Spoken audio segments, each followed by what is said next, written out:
क्योंकि भगवान तो सिर्फ भगवान है, कोई दूसरा भगवान नहीं हो सकता।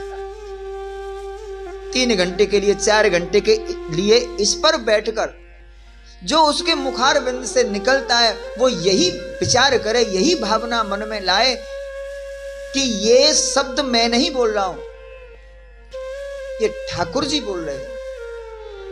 हमारी जिह्वा पर बैठ के माता सरस्वती बोल रही है। साक्षात वेद व्यास जी ही ये कथा सुना रहे हैं, सुखदेव जी ये कथा सुना रहे हैं। क्या हम कथा सुना सकते हैं? हमारी औकात कथा सुनाने की नहीं है। कथा तो कथा है और हमारी तो सिर्फ व्यथा है। क्या कथा सुना? तो आज 7 दिन के लिए हम और आप श्रोता और वक्ता के रूप में यहां बैठकर वेद व्यास जी का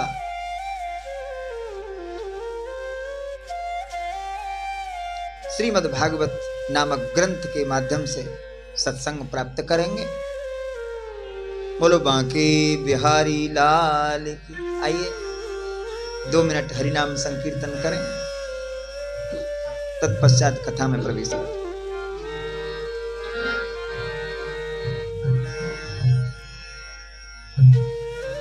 हरि शरणम हरि शरणम हरि शरणम हरि शरणम हरि शरणम हरि शरणम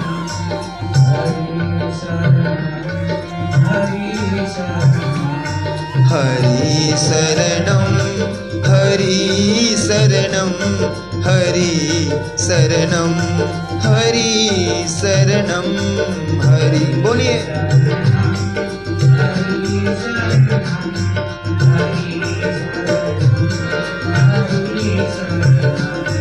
हरि शरणम हरि शरणम हरि शरणम हरि शरणम हरि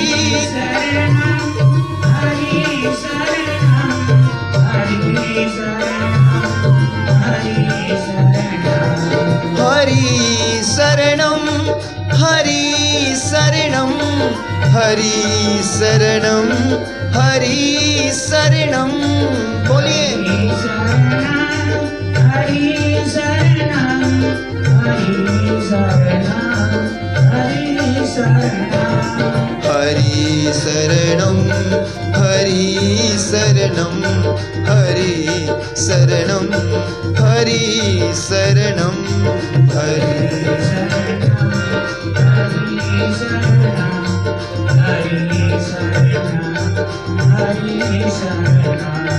हरि शरणम हरि शरणम हरि शरणम हरि शरणम हरि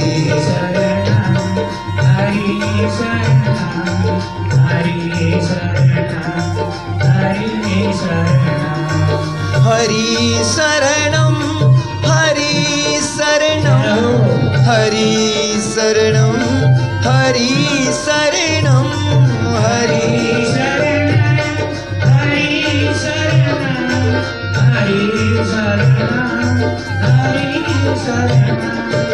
हरि शरणम हरि शरणम हरि शरणम हरि शरणम हरि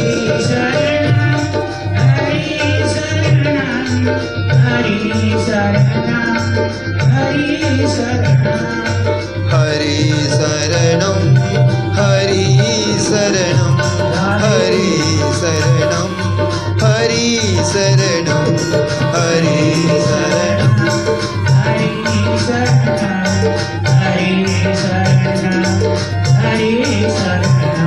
हरि शरणम हरि शरणम हरि शरणम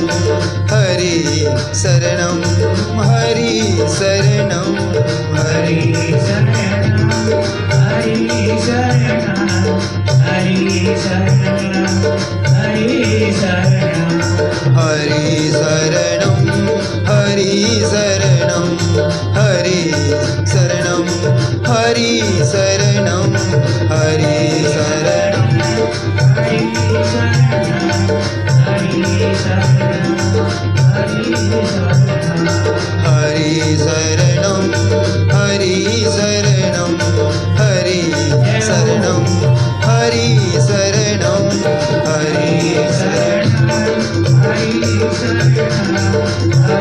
हरि शरणं हरि शरणं हरि शरणं हरि शरणं हरि हरि शरणं हरि शरणं हरि शरणं हरि शरणं हरि हरि शरणं हरि शरणं हरि शरणं हरि शरणं हरि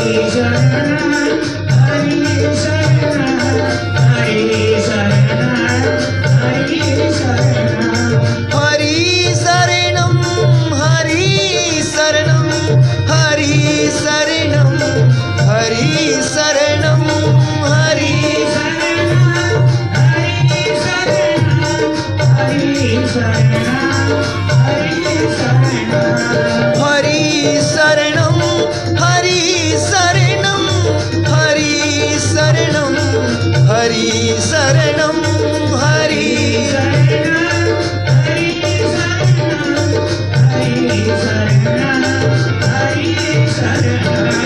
हरि शरणं हरि शरणं हरि शरणं हरि हरि शरणं हरि शरणं हरि शरणं हरि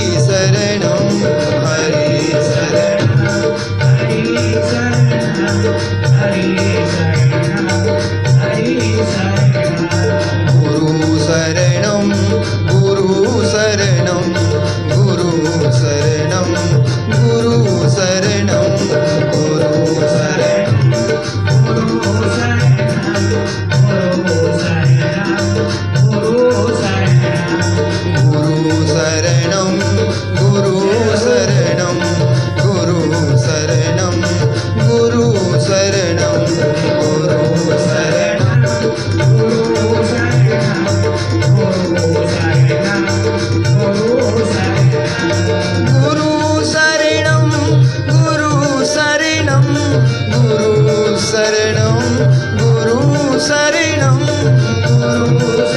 गुरु शरणं गुरु शरणं गुरु शरणं गुरु शरणं गुरु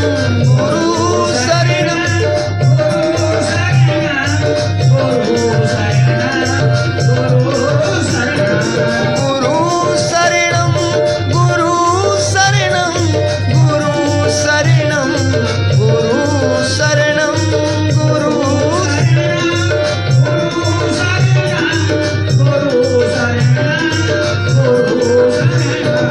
हरि शरणं हरि शरणं हरि शरणं हरि शरणं हरि शरणं हरि शरणं हरि हरि शरणं हरि शरणं हरि शरणं हरि शरणं हरि शरणं हरि शरणं हरि शरणं हरि शरणं हरि शरणं हरि शरणं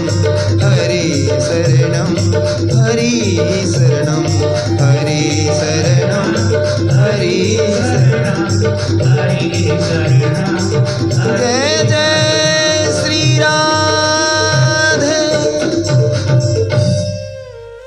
बोलो बांके हरि लाल की जय, यासी महाराज की जय।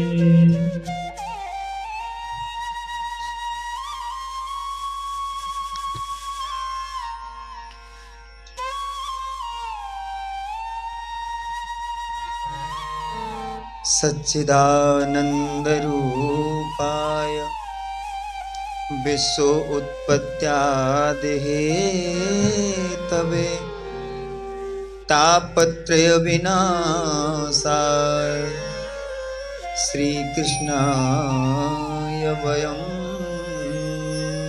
नमः।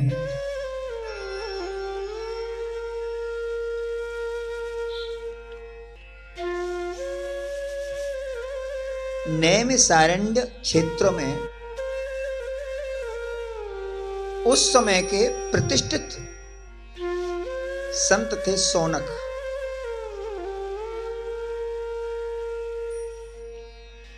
उन सौनक जी ने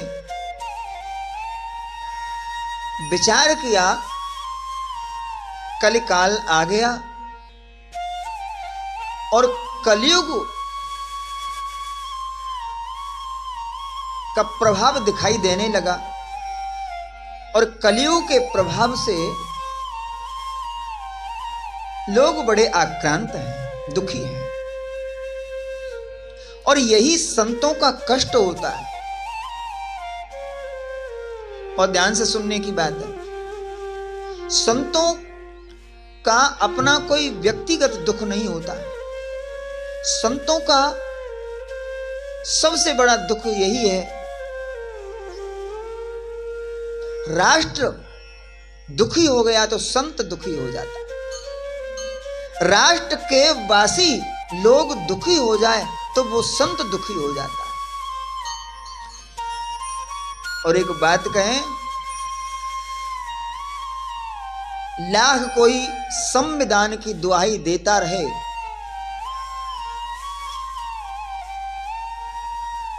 संविधान के द्वारा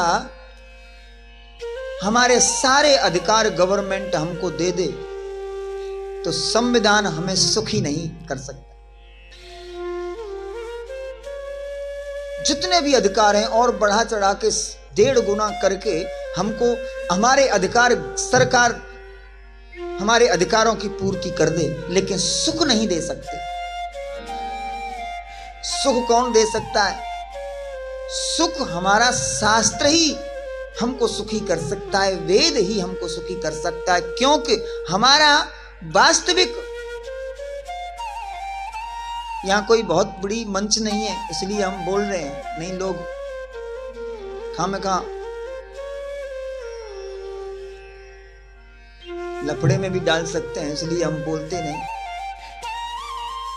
हमारा जो संविधान है वो वेद है, वेद ही संविधान है। वेद हमारे सारे अधिकार हमको देता है और वेद अधिकार के साथ साथ हमको सुख भी देता है।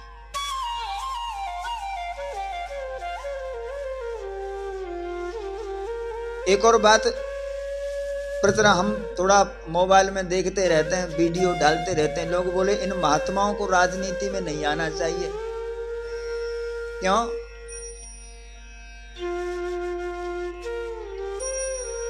बोले हिंदू हिंदू भाई भाई और जातिवाद की करो विदाई, एक नारा लगाया बागेश्वर वाले धीरेन्द्र कृष्ण शास्त्री ने। अब इसमें क्या बुराई है भाई? अगर हिंदू भाई भाई हो जाए तो इसमें बुराई क्या है? होना चाहिए कि नहीं होना चाहिए? हैं? जाति हमारे यहां थी नहीं, बनाई गई। और जाति के नाम पर जिस ग्रंथ की दुहाई लोग देते हैं ना, उस ग्रंथ को पढ़ो। संस्कृत नहीं जानते तो हिंदी अनुवाद पढ़ो, मनुस्मृति पढ़ो। मनुस्मृति को बदनाम कर रखा है लोगों ने, मनुस्मृति को पढ़ो। मनु जी ने उसमें कहां जातिवाद दिया? कौन सी जाति के साथ अन्याय किया? पढ़ो तो सही। कि काम का किसी ने कह दी, आपने मान लिया और बस ठीक है, हम शूद्र को मंदिर में नहीं आने देंगे। शूद्र बोले हम पंडित को मानते नहीं, हम इसको नहीं मानते, वो इसको नहीं मानते। मनु जी ने वर्ण व्यवस्था बनाई, जातिवाद नहीं बनाया। और वर्ण व्यवस्था जो बनाई है उसको कोई नष्ट नहीं कर सकता। क्यों? वर्ण का मतलब होता है, वर्ण माने दूल्हे को क्या बोलते हैं आपके यहां? बर। बर बोलते हैं ना। बर क्यों बोलते हैं? क्योंकि कन्या ने उसका वर्ण किया, इसलिए वो बर हुआ। कन्या ने मैं कथा चाहे थोड़ी सुनाऊं, लेकिन मैं चाहता हूं आप समझो बात।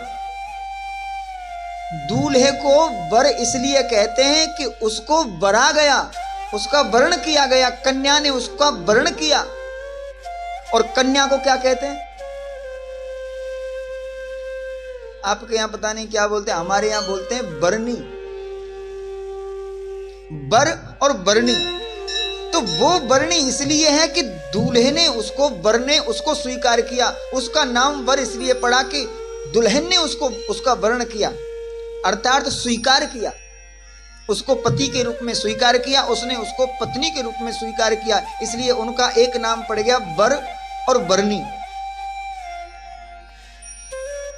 तो वर्ण माने है स्वीकार करना, बहुत ध्यान देना, वर्ण माने स्वीकार करना, जाति नहीं है, दूर दूर तक जाति नहीं है शास्त्र में। वर्ण, वर्ण माने स्वीकार करना।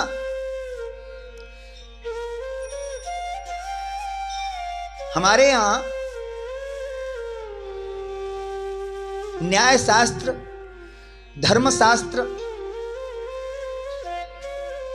और ये सब्जेक्ट हैं ना, अर्थशास्त्र,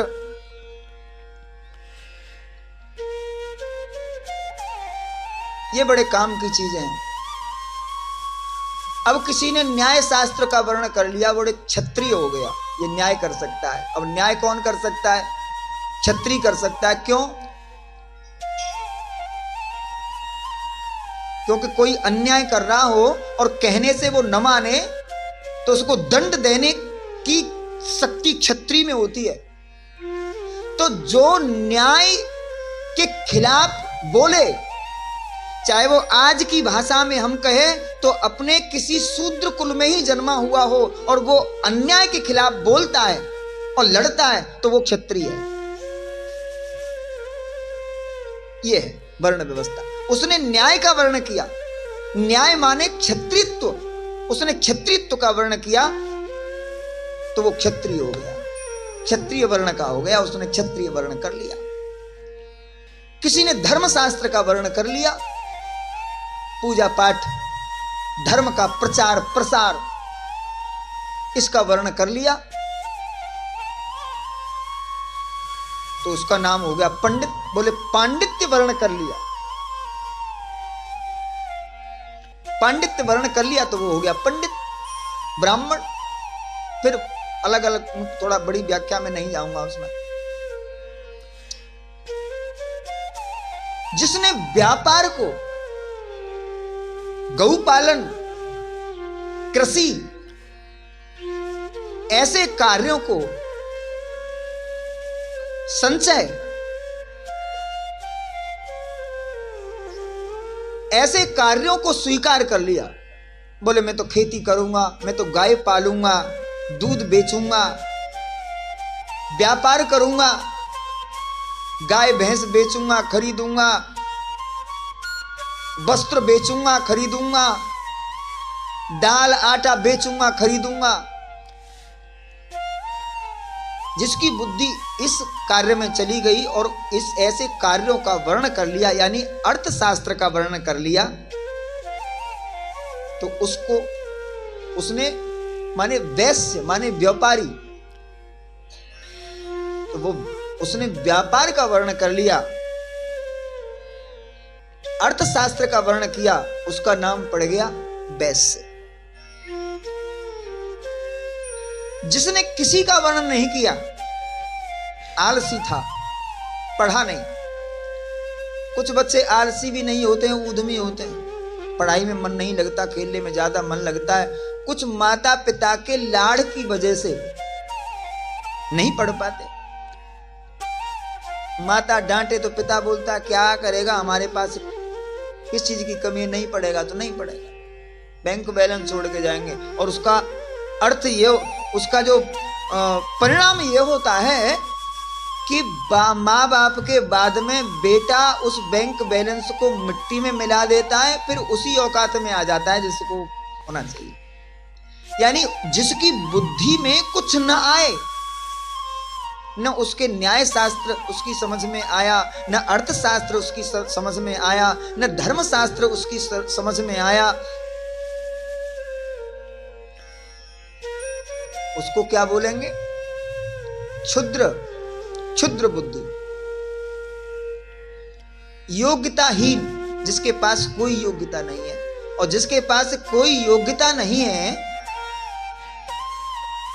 बिना पढ़े लिखे अंगूठा छाप आदमी को जज की कुर्सी पर बिठाएगा क्या कोई? कंप्यूटर पर बिठाएगा कहीं? क्या करेगा? कुछ नहीं करेगा। योग्यहीन व्यक्ति एक ही काम करेगा, वो चाहे वो क्षत्रिय हो, चाहे वो ब्राह्मण का वर्ण का हो, चाहे वैश्य वर्ण का हो, उनकी सेवा करेगा। जो अंगूठा छाप होते हैं वो एक ही काम करते हैं, बोले किसी की दुकान पर लग जाओ, चीनी तोल तोल के देते रहे। अब पंडित सबसे बड़ा होता है। अब पंडित का बच्चा पढ़ा लिखा नहीं, नौकरी कहीं लगी नहीं बढ़िया, और वो बनिया की दुकान पर चीनी चाय पत्ती दाल तोल तोल के दे रहा है, और वो बैठा है कुर्सी पर बनिया। अरे सुन भाई, ये वो निकाल के चीनी दे इसको, इसको दाल दे, इसको आटा दे, इसको ये करता। वो कहे बनिया मैं पंडित हूं, तुमसे बड़ा वर्ण है हमारा, ऐसे हुक्म नहीं चला सकते, चलेगा क्या? वो कहेगा तू जा अपने घर को। तो जो बुद्धि जिसकी क्षुद्र है, और इसका सब शुद्ध नाम क्षुद्र ही है, शूद्र तो बाद में हिंदी बनाया है इसका, क्षुद्र है। तो जो जिसने वर्ण कर लिया, और ऐसा कभी नहीं हुआ कि किसी प्राचीन संत महात्मा ब्राह्मणों ने शूद्र को मंदिर से रोका हो, किसी यज्ञ में जाने से रोका हो, कहीं से रोका हो। भील जाति के लोग पानी भर के लाते थे कि नहीं? हमारे आपके यहां क्या बोलते हैं उनको? चीर, चीर बोलते हैं। ये मल्हा जाति के लोग हैं। इनका क्या काम है? आज भी हर जगह, आप पंजाब में तो अभी करते हो, घर में काम करते, पानी भरने का इनका काम था। तो फिर क्या इनके हाथ का पानी नहीं पीते थे? अगर छुआछूत होती, भेदभाव होता, तो इनके पानी क्यों पीते? ये बाद में हुआ और राजनीति के कारण हुआ। ये राजनीति छोड़कर, इसलिए बहुत विचार करने के बाद हमारे महात्माओं ने, विद्वानों ने, और इस देश के मिजाज को देखकर सनातन की गिरती हुई, क्या बोलते हैं उसको, जीडीपी, तो उसको गिरते हुए ग्रोथ को देखकर लोगों ने विचार किया कि अब ढंग से प्रचार करना चाहिए, क्योंकि हमने यहां आपको सुना दिया और लोग घर घर में जाकर इसका प्रचार कर रहे हैं, जाति पाति का। नहीं चाहते कि ये हिंदू लोग एक हों और ये प्रेम से रहें। लोगों का एक ही मकसद है कि विश्व से, दुनिया से हिंदू सनातन धर्म ही नष्ट हो जाए। इसलिए संतों को चिंता हुई आज भी, और तब भी। तो सोनक जी को चिंता हुई, और सोनक जी नैमिषारण्य में गए, और नैमिषारण्य में जाकर उन्होंने संकल्प लिया कि मैं यज्ञ करूंगा, और यज्ञ के द्वारा वातावरण शुद्ध होगा। लोगों के जो बुद्धि में जो विकृति है, जो नेगेटिव विचार जो आते हैं, वो थोड़ा नष्ट होंगे, तो अपने आप सुख आएगा लोगों को। यज्ञ आरंभ किया, और कुछ काल बीता यज्ञ करते करते। एक दिन एक नवयुवक संत, जिनका नाम है सूत जी महाराज, बोलो सूत जी महाराज की, वो पधारे। उनका सोनक जी ने स्वागत किया, व्यास मंच तैयार कराया, और बहुत आग्रह करके सूत जी को व्यास गद्दी पर बिठाया, और उनसे कहा, हे सूत, आप हमें कथा सुनाइए। सूत जी ने मंगल आचरण किया। भगवान श्री कृष्ण सूत जी के इष्ट हैं, अपने इष्ट का ध्यान किया, फिर अपने गुरुदेव का ध्यान किया। यम प्रव्रजन्तमनुपेतमपेत कृत्यम द्वैपायनो विरह कातर आजुहाव पुत्रेति तन्मयतया तरवो विनेदुस् तम सर्वभूत हृदयं मुनिमानतोऽस्मि।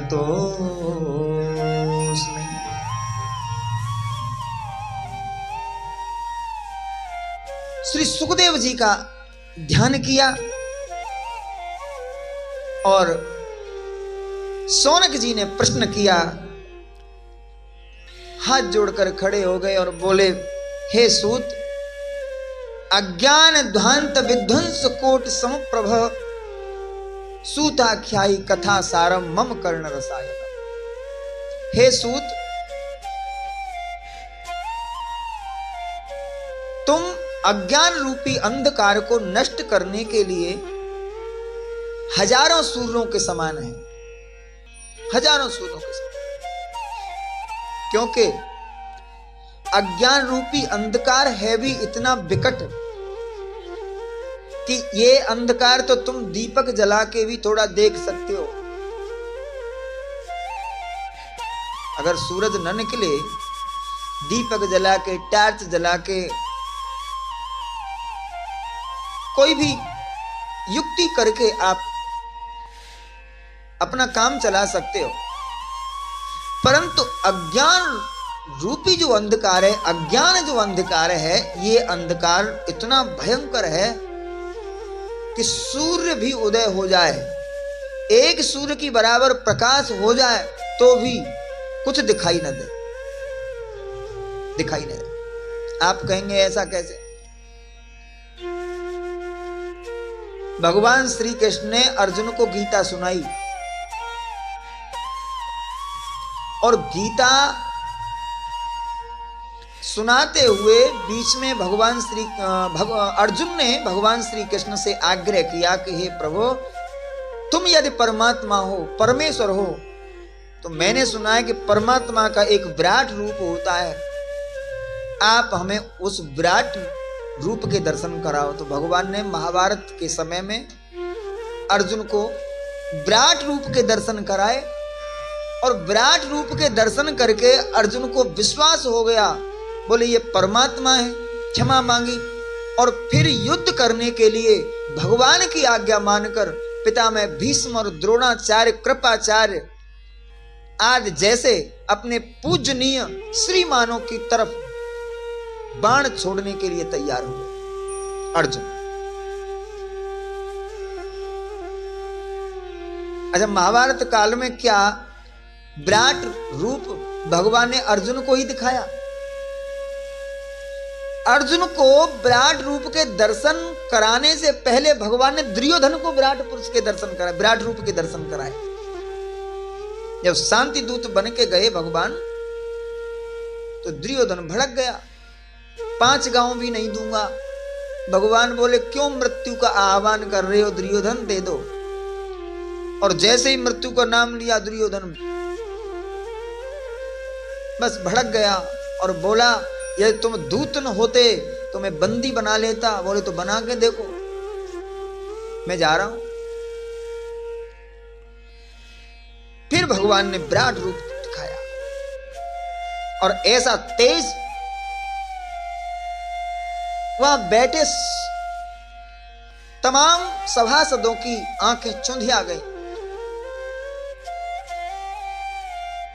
पितामह भीष्म, कृपाचार्य, द्रोणाचार्य, विदुर जैसे महापुरुषों ने जब विराट पुरुष के दर्शन किए तो प्रणाम किया, लेकिन मन ही मन किया। क्योंकि दुर्योधन देखता कि ये प्रणाम कर रहे हैं तो दुर्योधन फिर उन पे भड़कता, काम है का अब शब्द बोलता, बोले तुम हमारे शत्रुओं का दूत था, उनके लिए प्रणाम कर रहे थे। लेकिन इतना विराट रूप देखने के बाद दुर्योधन को बुद्धि नहीं है, क्योंकि इसका अर्थ क्या है? अर्जुन अज्ञानी नहीं है, अर्जुन ज्ञानी है। और दुर्योधन महाअज्ञानी है।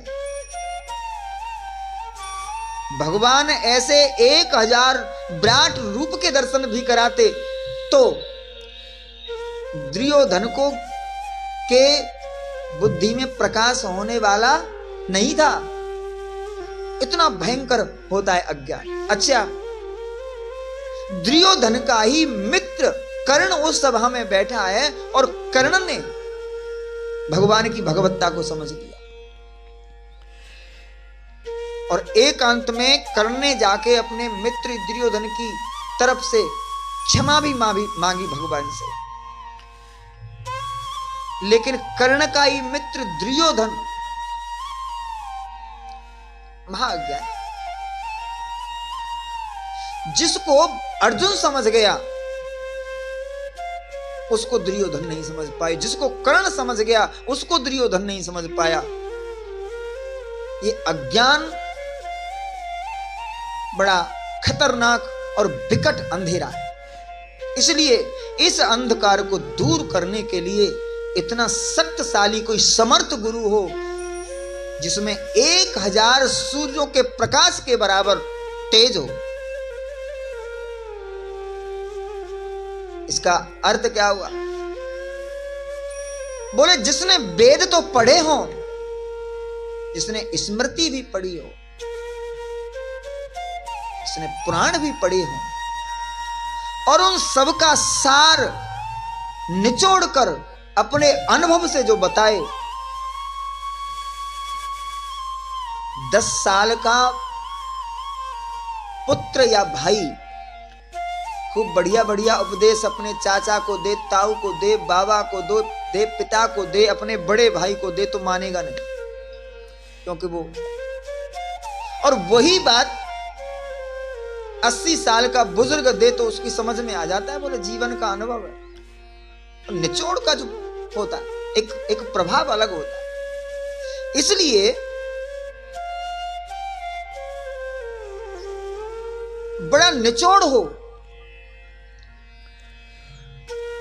मुझे नहीं कहना चाहिए, आजकल बड़ी फैशन हो रही है कि बच्चों को तोता रटंत करके बिठा देते हैं, लोग देख लेते हैं, अरे यार 10 साल का लड़का कथा सुना रहा है। 10 साल का लड़का, देखो छोटी सी लड़की कथा सुना रही है।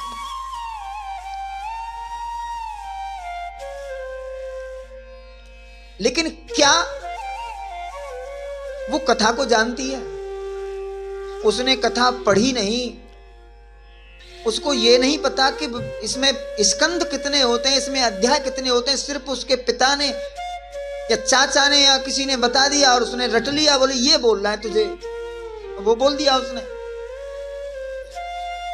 तो एक शास्त्र के पढ़ने के बाद जो निचोड़ होता है, और निचोड़ जब जाता है मंच से, उसका अलग एक प्रभाव होता है, अपना प्रभाव होता है। इसलिए सूताख्या ही कथा सारम मम कर्ण रसायनम। आप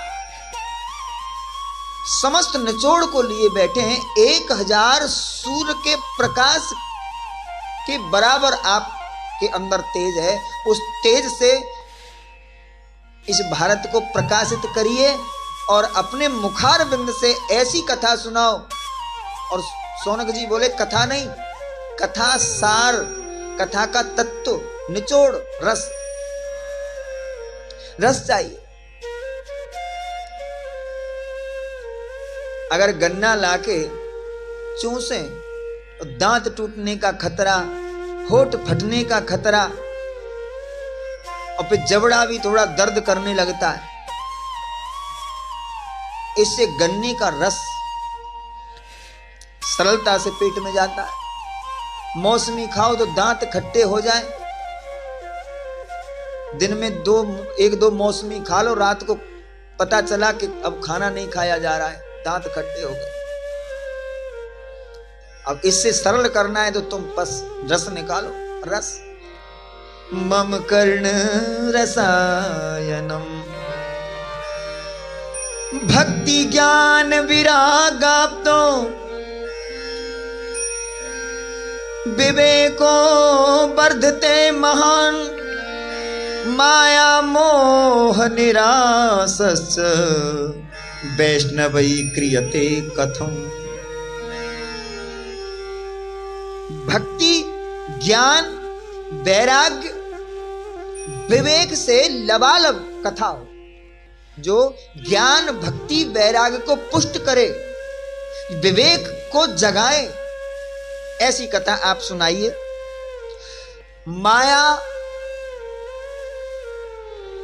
माया मोह में जो लोग फंसे हुए हैं, उनके हृदय में ज्ञान भक्ति वैराग्य पुष्ट हो जाए, विवेक जाग जाए और वो मोह माया से दूर हो जाए।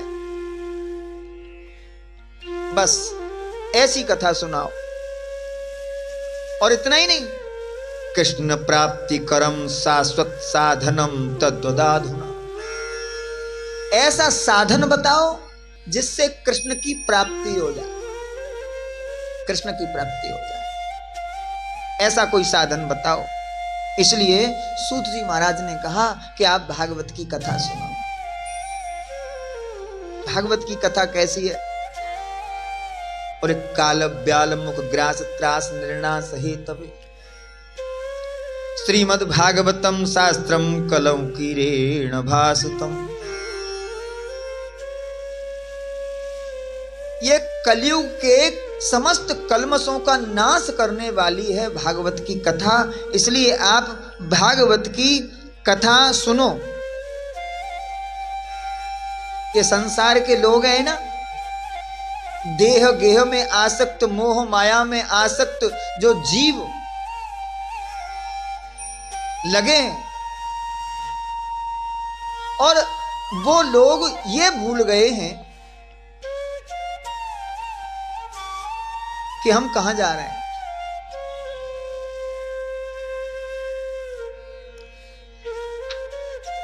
यानी डाली के तने की तरफ बैठकर और डाली को काट रहा है ये जीव।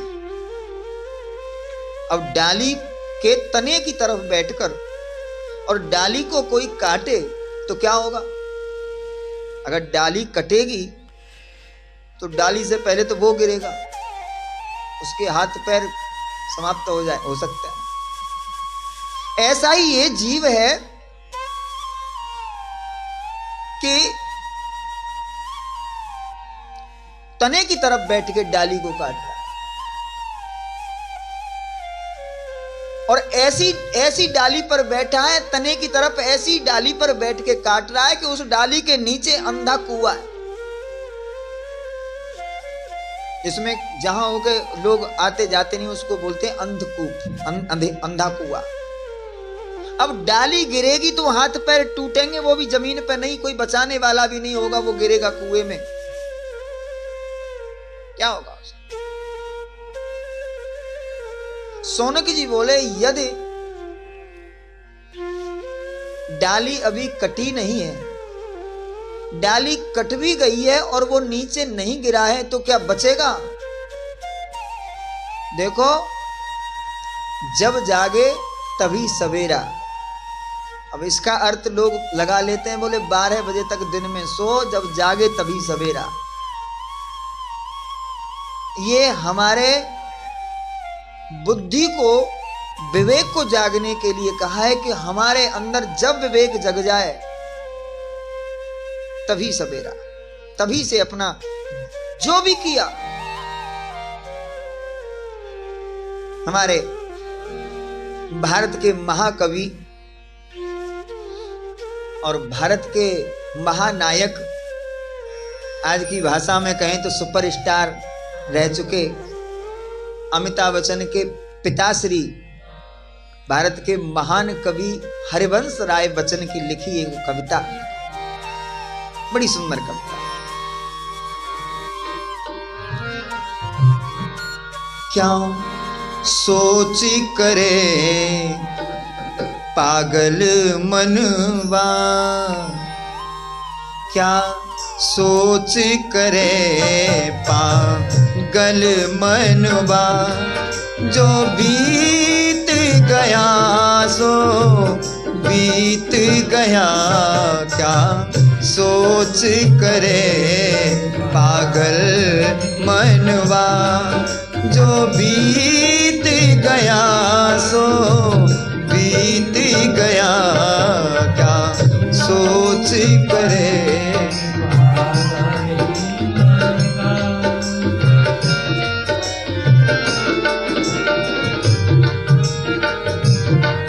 क्या सोच करे पागल मनवा, क्या सोच करे पागल मनवा जो बीत गया सो बीत गया, इस झूठे जग में भूल ही क्या, इस झूठे खेल में भूल ही क्या।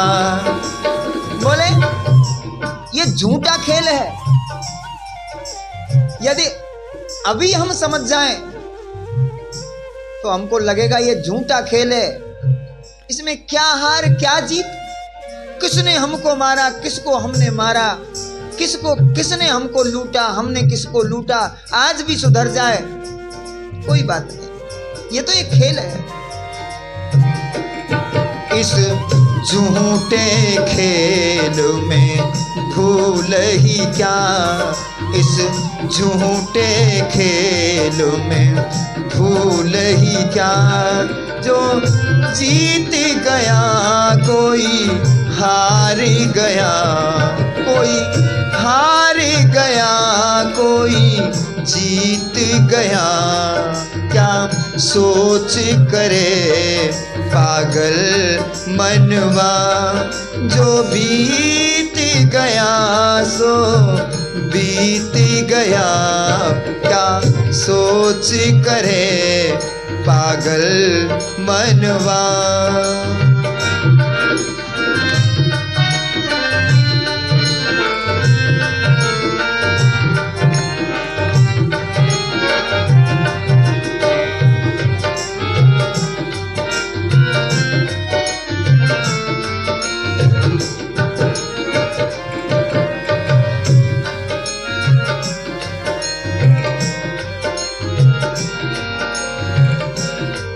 हम चाहे वही हो जरूरी नहीं, हम चाहे वही हो जरूरी नहीं, आशा है कभी हुई पूरी कहीं, आशा है सभी हुई पूरी कहीं, हम चाहे वही हो जरूरी नहीं, जो हम चाहें कोई जरूरी है कि वो हो, यहां कभी किसी की आशाएं पूरी नहीं होती।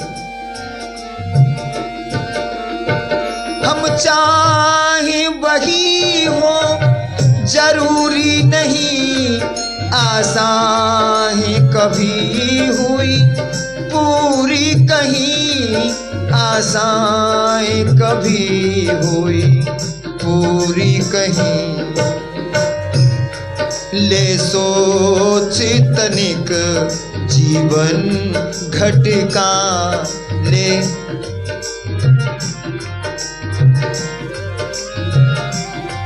ले सोच तनिक जीवन घटका, श्वासांचल कितना बीत गया, ले सोच तनिक जीवन घटका, श्वासांचल कितना बीत गया, क्या सोच करे पागल मनवा।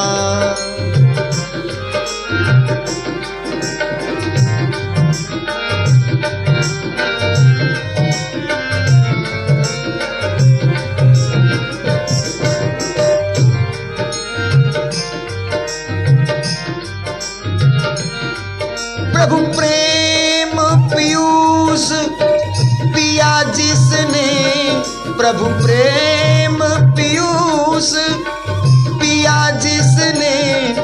पर हित जन्म लिया जिसने, पर हित जन्म लिया जिसने, प्रभु प्रेम पीयूष पिया जिसने, पर हित जन्म लिया जिसने। जीवन है वही जो, जीवन है वही जो जन जन के, जीवन है वही जो जन जन के। बन अधीरों का बन गीत गया, जीवन है वही जो जन जन के। मधु अधीरों का बन गीत गया, क्या सोच करे पागल मनुआ। जो बीत गया सो बीत गया, क्या सोच करे पागल मनुआ। क्या सोच करे पागल मनवा। बोलो बांके बिहारी लाल।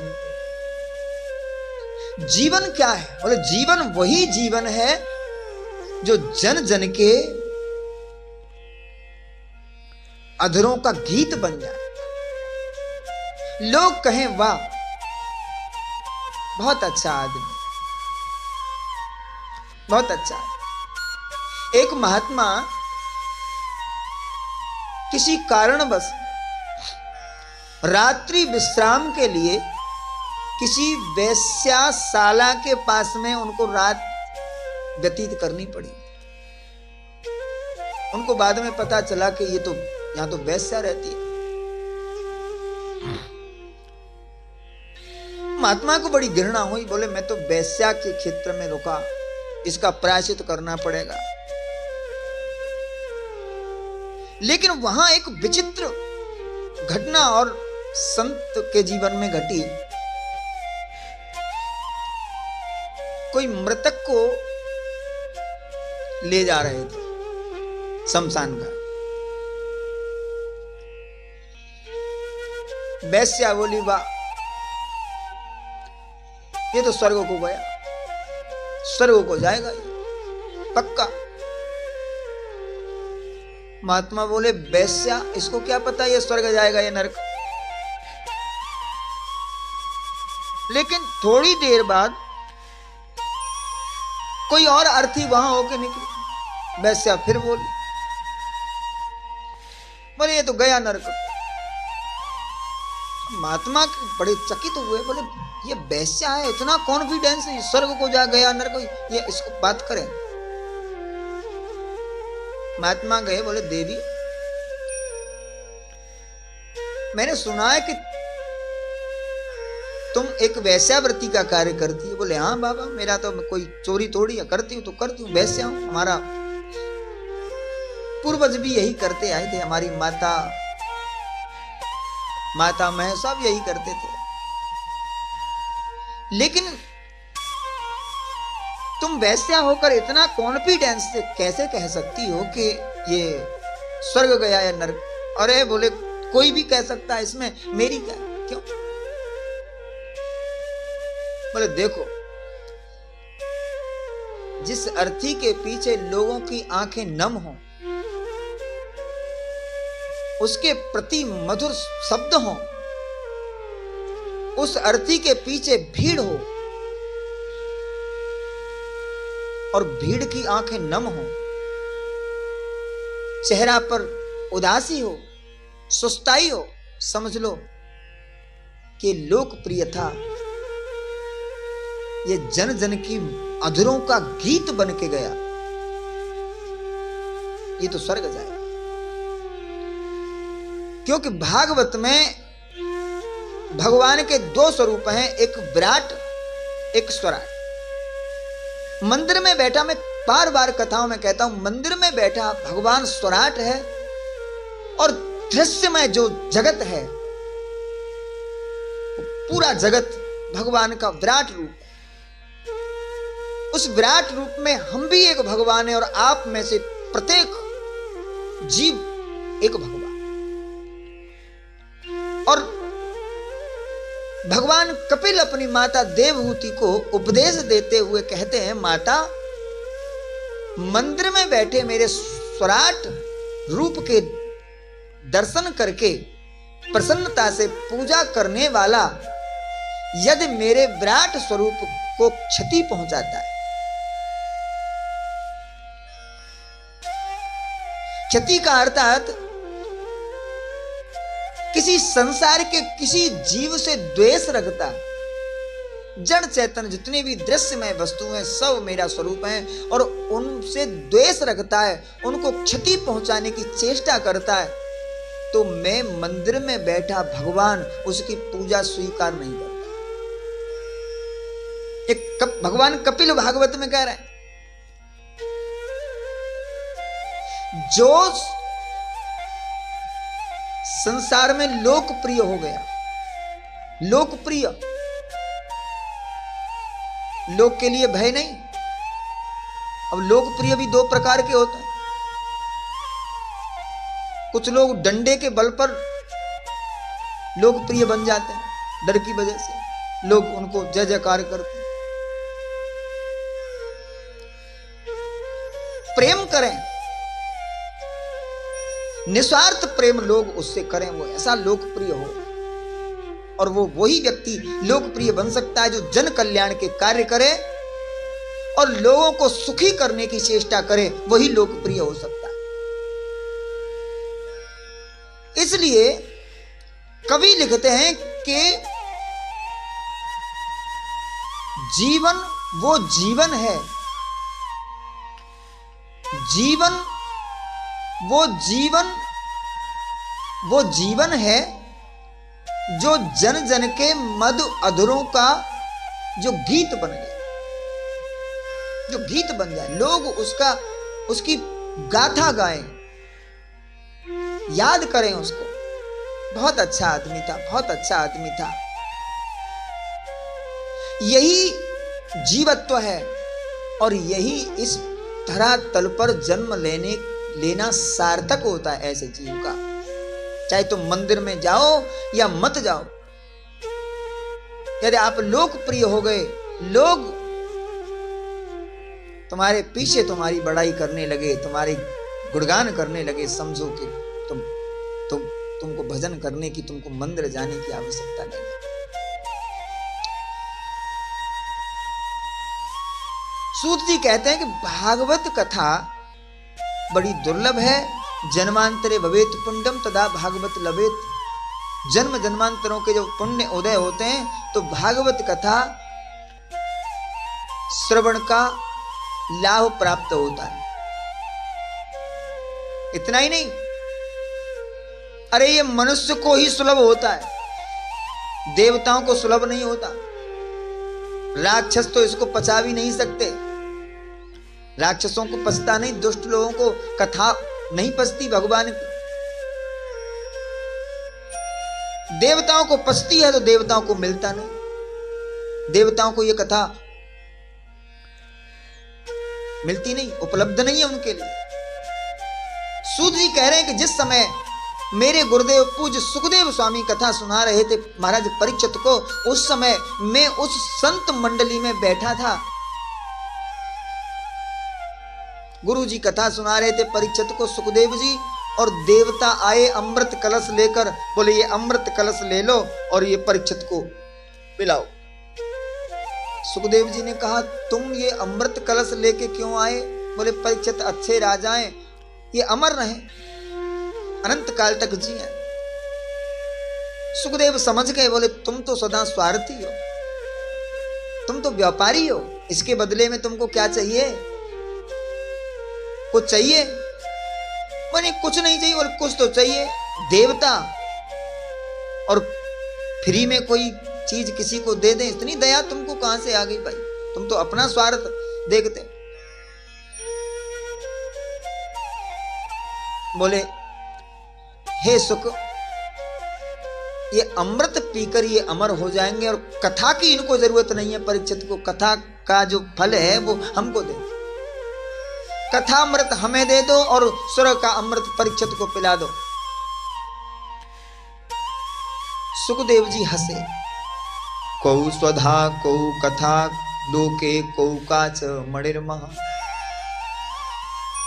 ब्रह्मरा तो विचार तदा देवान जहास।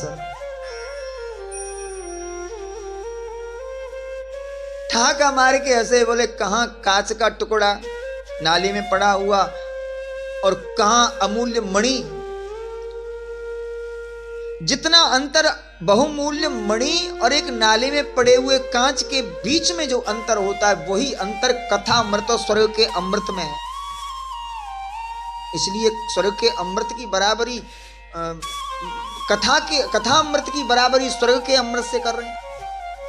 आप बड़े मूर्ख हैं। देवता बोले एक बार पूछ तो लो।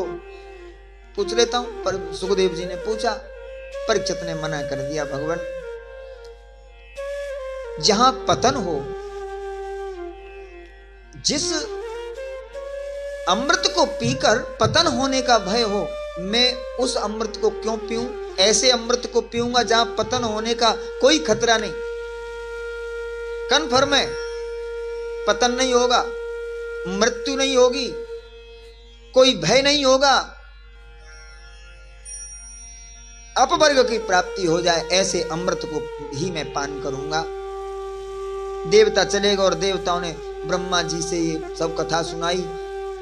और परीक्षित का जब उद्धार हुआ, विमान में बैठकर परीक्षित गए तो देवताओं के साथ ब्रह्मा जी देखकर चकित हो गए। और ब्रह्मा जी ने मंथन किया, विचार किया, और विचार करके ब्रह्मा जी ने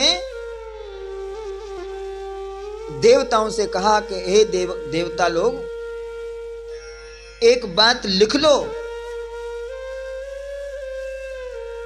अपवर्ग प्राप्त कराने वाले, वैकुंठ की प्राप्ति कराने वाले, कल्याण कराने वाले, मोक्ष कराने वाले संसार में जितने भी साधन हैं, वो सारे साधन एक पलड़े में, और ये भागवत कथा का साप्ताहिक श्रवण का जो फल है वो एक पलड़े में रख दो, तो भागवत के 7 दिन कथा सुनने का जो फल है वो पलड़ा भारी है। जप तप ज्ञान यज्ञ जो भी साधन है वो भागवत के 7 दिन के कथा श्रवण की बराबरी नहीं कर सकते। इसलिए इस 7 दिन का जो अनुष्ठान है, इसका फल अगाध है, महान है। और साप्ताहिक श्रवण की विधि सनत कुमारों ने देवर्षि नारद को बताई। सौनक बोले कहां बताई, कब बताई? बोले एक बार देवर्षि नारद का मिलन सनत कुमारों से हुआ बद्र का आश्रम में। देवर्षि नारद बड़े उदास थे और इस उदासी को देखकर सनत कुमारों ने पूछा, भैया तुम दुखी क्यों हो? कथम ब्रह्मा दीन मुख कुतिश चिंता तुरो भगवान, किस चिंता में हो? अगर संत को चिंता लग गई तो संसार का क्या होगा? अरे संत तो लोगों को चिंता मुक्त करने का मंत्र देता है,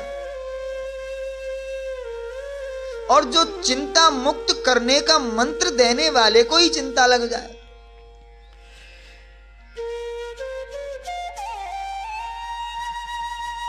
एक महात्मा किसी को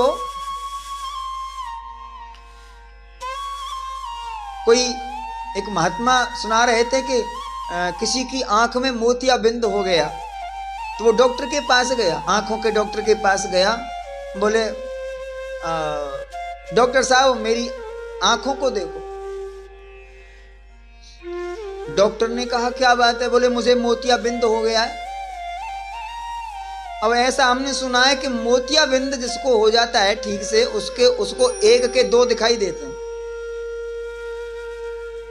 मोतिया बिंद जिसकी आंख में आ जाता है उसको 1 के 2 दिखाई देते हैं। अब वो जिसके मोतियाबिंद था, मरीज था, वो डॉक्टर के सामने बैठकर बोला, डॉक्टर साहब मुझे मोतियाबिंद हो गया है, मेरा इलाज करो। परंतु तुम दोनों में से मोतियाबिंद का इलाज कौन करता? क्योंकि उसको दो डॉक्टर दिखाई दे रहे थे।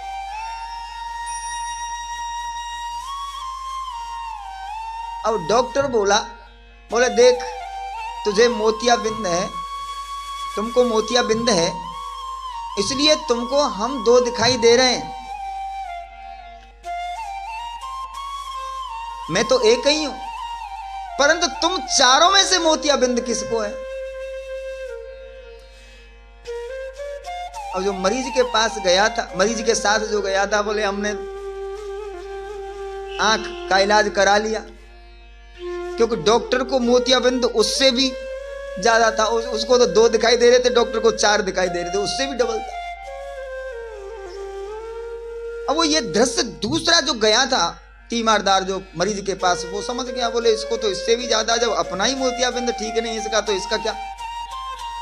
मोतियाबिंद का ऑपरेशन करने के लिए भी तो आंख की जरूरत पड़ती है, चलो हम कहीं दूसरी जगह दिखा। तो जो खुद मोतियाबिंद है, दूसरे के मोतियाबिंद का इलाज क्या करेगा? जो खुद चिंता में से ग्रसित है, वो दूसरों की चिंता को दूर कैसे करेगा? तो ये तो ठीक नहीं है, अशुभ है। आपको क्या चिंता है? देवर्षि नारद ने कहा, भगवान मुझे कोई चिंता नहीं है,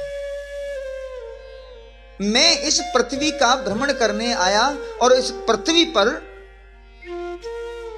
मैंने समस्त तीर्थों में भ्रमण किया, पूरी पृथ्वी का भ्रमण किया, लेकिन मुझे कहीं शांति दिखाई नहीं दी, तीर्थों में भी मुझे शांति दिखाई नहीं दी। और साधारण मनुष्य, सामान्य लोग अशांत हों तो चलो ठीक है, गृहस्थ के बड़े लफड़े होते हैं, परंतु मैं जब आश्रमों में गया तो संतों को भी मैंने असंतुष्ट देखा, अशांत देखा। अब सामान्य लोगों में तो झगड़ा होता है, बंटवारे में, भाई भाइयों में झगड़ा होता है, बाप बेटे में भी झगड़ा होता है, ये कलयुग का प्रभाव है। परंतु मैंने देखा गुरु और शिष्य में झगड़ा हो रहा है, गुरु भाइयों में झगड़ा हो रहा है, ये कलयुग का प्रभाव। और इतना पाखंड निरतः संतो वृत्तः सपरिग्रह, संतों में पाखंड आ गया और वृत्त लोग संग्रह करने लगे। और विचित्र बात यह है, किसी ने पूछा, बोले बच्चे रोने की आवाज कहां से आ रही है? ये बच्चे ऊधम कहां कर रहे हैं, कहां रो रहे हैं? किसी ने बताया ब्रह्मचारी जी के बच्चे हैं। और जो ब्रह्मचारी हैं, अमुक ब्रह्मचारी नाम लिख दिया, अमुक ब्रह्मचारी जी हैं, और बच्चे ऊधम कर रहे हैं, उनके आंगन में बच्चे खेल रहे हैं, तो खाक ब्रह्मचारी है।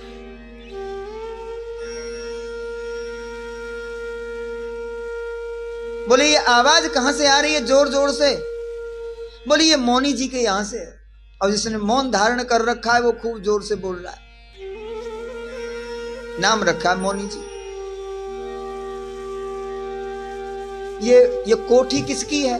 ये आश्रम, बड़ी बड़ी बिल्डिंग किसने बनाई है? बोले ये त्यागी जी की, त्यागी। ये कलयुग की विचित्रता है, कलयुग का प्रभाव है, किसी का दोष नहीं है। तरुणी प्रभुता के हे श्याल को बुद्धिदाह, और ग्रस्त में तरुणी प्रभुता गे, तरुणी स्त्री का हुक्म चलता है, पत्नी का हुक्म चलता है घर में, और पत्नी का हुक्म जब तक चल रहा है जब तक सही है, नहीं तो फिर घर नहीं, और घर तो घर फिर बर भी नहीं, बर की भी खैर नहीं। तो तरुणी प्रभुता गे है।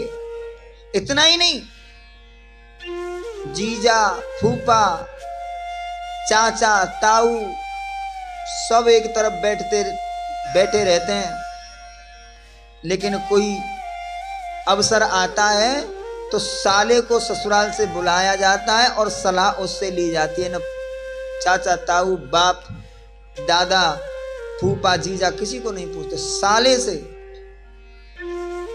सलाह लेता है। अच्छा, साला यदि पढ़ा लिखा हो, विद्वान हो, अच्छा योग्य हो तो सलाह लेने में कोई बुराई नहीं है, अच्छी बात है। परंतु साले से सलाह लेने के बाद भी लोग कुछ उल्टा पुल्टा ही कर रहे हैं। क्या कर रहे हैं? कन्या विक्रयणो लोभा दंपति नाम च कलमसम। लोग कन्या का धन खा रहे हैं। भागवत में तो लिखा है लोग कन्या बेच रहे हैं, कन्या बेच रहे हैं।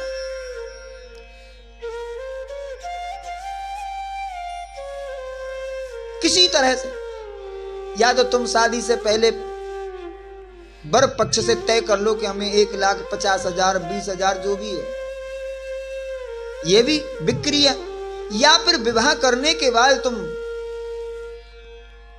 जमाई खाओ। और हद जब हो जाती है कि पिता कहता है कि मैं बेटी के घर का पानी नहीं पीता, पानी खाने की तो दूर बात है, मैं यहाँ का बेटी के घर का पानी भी नहीं पीऊंगा, तो फिर बोले 1,00,000 2,00,000 रुपए दे दो, मैं बिस्लरी की बोतल खरीद के पी लूंगा और अपना काम चलाऊंगा, फिर दूध पीऊंगा, मैं घी खाऊंगा, क्या जरूरत है? पैसे दे, पैसे खाएंगे, खाना नहीं खाएंगे।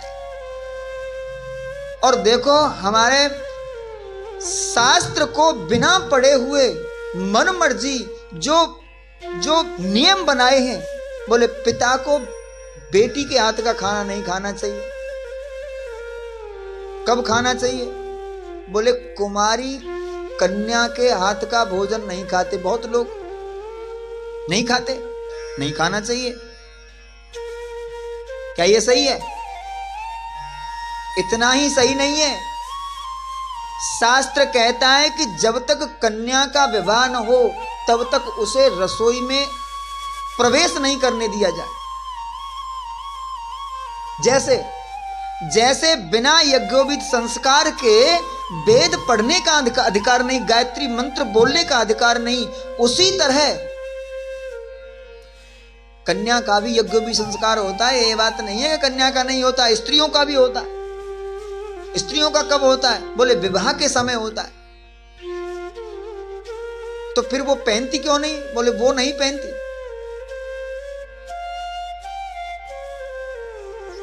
पहनती नहीं, क्योंकि भगवान ने एक ऐसा संयोग बनाया कि स्त्री का पता नहीं वो कब अशुद्ध हो जाए, इसलिए वो यज्ञोपवीत का वहन नहीं कर सकती। उसके यज्ञोपवीत को उसका पति पहनता है। तो शादी से पहले जो यज्ञोपवीत संस्कार होता है पुरुषों का, तो वो 3 धागे का यज्ञोपवीत पहनते हैं, और शादी के बाद 6 धागे का पहनते हैं, यानी 2 यज्ञोपवीत पहनते हैं। 3 धागे का एक होता है, लेकिन शादी के बाद 2 जनेऊ पहनते हैं पुरुष। एक पत्नी का जो जनेऊ है वो पति पहनता है। और जब यज्ञोपवीत संस्कार हो जाता है अर्थात उसका विवाह हो जाता है, फिर वो रसोई में प्रवेश करने की अधिकारी होती है कन्या। फिर उसके हाथ का कोई भी खाओ, विधान तो ये है। लोग बोलते हैं रोट खाना बनाओ, और बेटी की माता से बोलते हैं बस इसको बनाने दो और मेरे लिए तुम बनाना, और 4 फुलका उन्होंने डाले और फिर बना कर। मैं इसका कोई विरोध नहीं है, जो हो रहा है वो हो रहा है, लेकिन अगर हो सकता है तो ये हमारे सनातन धर्म का एक शिष्टाचार है। जब तक बेटी का पाणी ग्रहण न हो, विवाह न हो, तब तक रसोई में प्रवेश नहीं करना चाहिए, क्योंकि उसके हाथ से बने हुए भोजन को ठाकुर जी को भोग नहीं लगा सकते। सही बात तो ये है। बाकी जो चल रहा है वो हो रहा है, बाकी मुझे माफ करना। बोलो बांके बिहारी लाल की। न योगी नैव सिद्धो वा न ज्ञानी सत्कृतो क्रियो नरः कुलिदावा न हेनादः साधनम भस्मतां गतम्। न कोई योगी है, न साधु है, न कोई संत है, सब पाखंड में लिप्त हैं, और पाखंड में लिप्त हैं इसलिए सब दुखी हैं। और मैं बड़ा परेशान होकर घूमता हुआ इस संसार के व्यवहार को देखकर दुखी जब मैं वृंदावन गया तो वृंदावन के पास मैंने एक दृश्य देखा। जमुना नदी के किनारे एक नव युवती नदी के किनारे बैठी रो रही थी। कुछ स्त्रियां उसको धीरज बंधा रही थी, समझा रही थी, और उसके पास दो बुढ़े पुरुष मूर्छित अवस्था में लेटे हुए थे। मैंने उन स्त्रियों को रोते हुए देखा, समझाते हुए देखा, उस स्त्री को रोते हुए देखा, उन मूर्छित वृद्ध पुरुषों को देखा। लेकिन दूर से ही मैं देखता हुआ निकल के जा रहा था, तभी उस रोती हुई युवती ने आवाज लगाई, भो भो साधो क्षणम तिष्ठ मच्चिंतामपि नाशय दर्शनम तव लोकस्य सर्वथा गहरम विदु। हे महाराज, हे साधु, क्षण भर ठहर जाइए। तुम सारे संसार का दुख हरण करते फिरते हो, क्या मेरे संकट का हरण किए बिना ही आप चले जाएंगे? इस करुण स्वर में जब उस युवती ने मुझे पुकारा तो मुझे उसके पास जाना पड़ा, और मैंने जाकर उसका परिचय पूछा तो उसने कहा, हे भगवान, मैं कोई साधारण स्त्री नहीं, मेरा नाम भक्ति है, अहम भक्तिरति ख्याता, और ये मेरे ज्ञान वैराग्य नामानौ काल योगेन जर्जरौ, ये मेरे पुत्र हैं ज्ञान और वैराग्य। ये काल के वेग से इनको बुढ़ापे ने घेर लिया है, और यही मेरा दुख है। भगवान, मेरा जन्म दक्षिण में हुआ, द्रविड़ में हुआ, उत्पन्ना द्रविणे साहम वृद्धिम कर्नाटकेम गता क्वचित क्वचिन महाराष्ट्रे गुर्जरे जीर्णताम गता। मेरा जन्म द्रविड़ में हुआ, मेरा जन्म द्रविड़ में हुआ, मेरी वृद्धि कर्नाटक में हुई। कर्नाटक में भक्ति की वृद्धि होती है, पुष्ट होती है, और जहां कर्नाटक में बुद्धि पुष्ट होती है, उस कर्नाटक में की हालत क्या है? बिल्कुल सनातन मर चुका है कर्नाटक में, ये हालत है हमारी।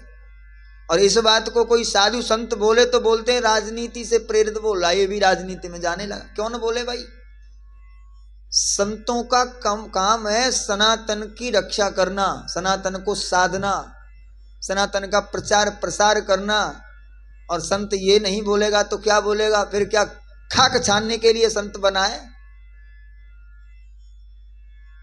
भजन तो पत्नी के साथ भी हो सकता है, वो भी पत्नी के साथ बैठकर भजन कर सकते हैं। संत व्रत होते इसलिए हैं कि संत संसार के लिए वो कुछ करे, जन कल्याण के लिए कुछ करे। कर्नाटक का क्या हाल है? हमारे इस भारत के दो प्रांत ऐसे थे, एक महाराष्ट्र और एक राजस्थान, जो क्षत्रियों से भरे पड़े थे। महाराष्ट्र के मराठा राजपूत और राजस्थान के राजपूत। और ऐसे राजपूत के इनके सामने चाहे वो मुगल हों चाहे अंग्रेज हों, कोई कांपते थे, कलेजा हिल जाता था। और इन दोनों ही प्रांतों की हालत यह है कि मराठे लोगों ने साईं को पकड़ लिया और राजस्थान के लोगों ने अजमेर साहब को पकड़ लिया। ये दुर्भाग्य है। बोलो बांके बिहारी लाल।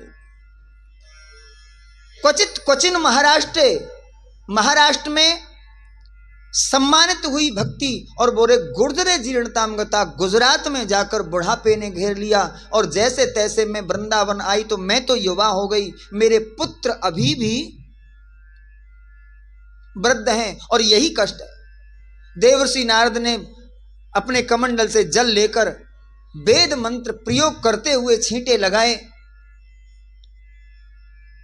मूर्छा तो जागी, लेकिन कुछ क्षण के लिए होश आया ज्ञान वैराग्य को, फिर मूर्छा में चले गए और देवर्षि नारद को बड़ी चिंता हुई। देवर्षि नारद भक्ति रुदन करने लगे। देवर्षि नारद ने समझाया, हे देवी तुम चिंता न करो, भगवान तुम्हारी अवश्य सुनेंगे। तभी आकाशवाणी हुई कि अरे नारद, तुम यदि ज्ञान वैराग्य का ये वृद्धापन दूर करना चाहते हो, कष्ट दूर करना चाहते हो, तो एक काम करो। बोले क्या? बोले कोई सत्कर्म करो। क्या सत्कर्म करें? बोले ये संत बताएंगे। अब देवर्षि नारद संतों की खोज में निकले और संतों की खोज में करते करते पहुंचे बद्र का आश्रम। और बद्र का आश्रम में सनत कुमारों से भेंट हुई और देवर्षि नारद ने कहा, हे भैया तुम हमें ज्ञान वैराग्य के दुख को दूर करने का उपाय बताओ। उन्होंने कहा भागवत कथा सुनो। बोले मैंने वेद पढ़ा, गीता पाठ किया, उससे कुछ नहीं हुआ। बोले देखो वेद है वृक्ष और भागवत है उसका फल। निगम कल्पतरोर गलितम फलम सुख मुखाद अमृत द्रव्य संयुतम पिबत भागवतम रसमालयम मोहरहो रसिका भुवि भावुका। निगम माने वेद। निगम माने वेद रूपी कल्प वृक्ष का फल है पका हुआ भागवत। देखो वेद कल्प वृक्ष है, वेद वृक्ष है, तो वृक्ष का फल है भागवत। तो छाया क्या है? रामायण सूरितरु की छाया, रामायण सुर तरु की छाया। दुख भय दूर निकट जो आया, दुख भय दूर निकट जो आया। रामायण सुर तरु की छाया, रामायण सुर तरु की छाया। वृक्ष की छाया होती है तो कल्प वृक्ष की वेद रूपी वृक्ष की छाया क्या है? बोले रामचरितमानस, रामायण। रामायण सुर तरु की छाया। राम देखो इस संसार रूपी ताप से तपा हुआ मनुष्य व्याकुल गर्मी से कुमला रहा हो, तप रहा हो इस संसार से। इस संसार का कण कण ने जिसको आक्रांत कर दिया हो, तंग आ गया हो, और अंत में वो क्या विचार करता है? बोले फांसी लगा लूं, जहर खा लूं, कुएं में गिर जाऊं, नदी में गिर जाऊं, मर जाऊं। क्या ये सही है?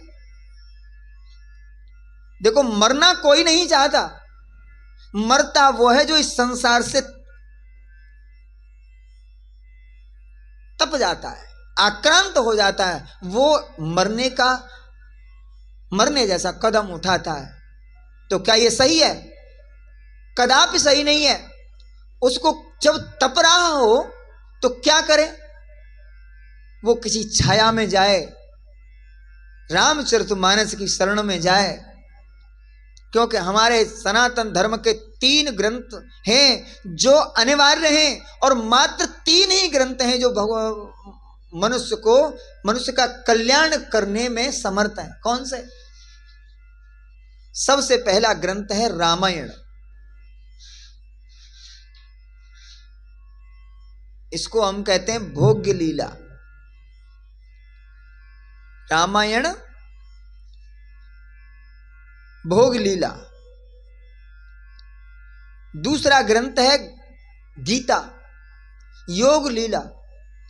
और तीसरा ग्रंथ है भागवत, वियोग लीला। अर्थात रामायण भोग लीला। हम इस संसार में जो भी कर्तव्य निभा रहे हैं, कर्तव्य कर रहे हैं, वो कर्तव्य हम जो धर्म निभाने आए हैं, वो धर्म कैसे निभाएं, वो धर्म की कसौटी पर कैसे हम खरे उतरें, वो रामचरित बताएगा, रामायण बताएगी। इसलिए इसका नाम रखा रामचरित। और राम के चरित्र में सिर्फ राम का ही चरित्र नहीं है, राम के चरित्र में भरत का भी चरित्र है, लक्ष्मण का भी चरित्र है, शत्रुघ्न का भी चरित्र है, दशरथ जी का भी चरित्र है, और यहां पक्षियों का भी चरित्र है, यहां पशुओं का भी चरित्र है, यहां राक्षसों का भी चरित्र है। रावण भी हमें एक शैली देता है जीने की। कैकई भी हमें एक जो रामचरितमानस के जो नेगेटिव किरदार हैं,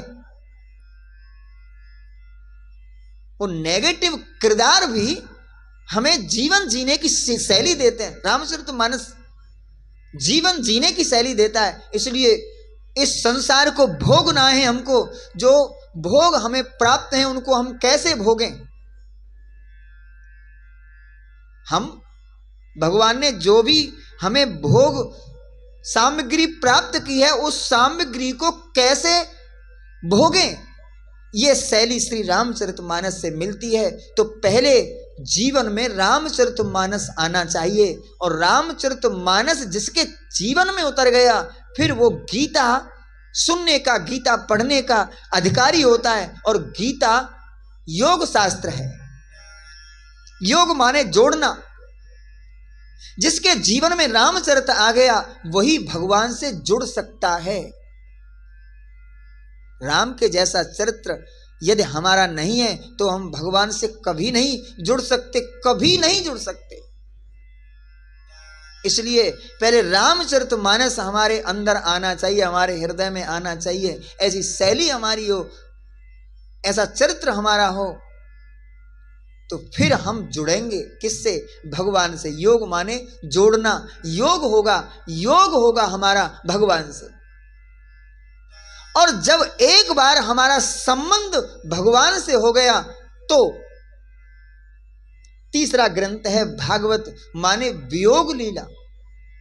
ये संसार से दूर कराती है भागवत, संसार से वियोग कराती है, ये वियोग लीला है।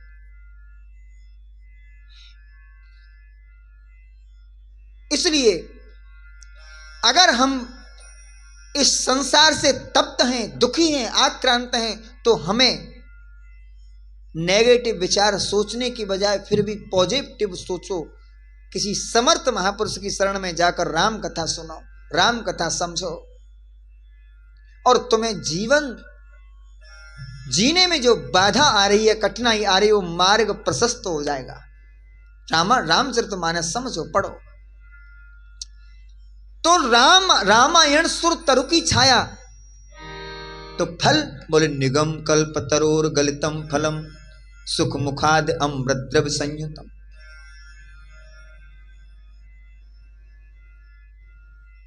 भूख लगेगी, छाया तो मिलेगी, लेकिन जब छाया मिलेगी, शांति मिलेगी, तो फिर भूख भी लगेगी। तो वेद रूपी वृक्ष के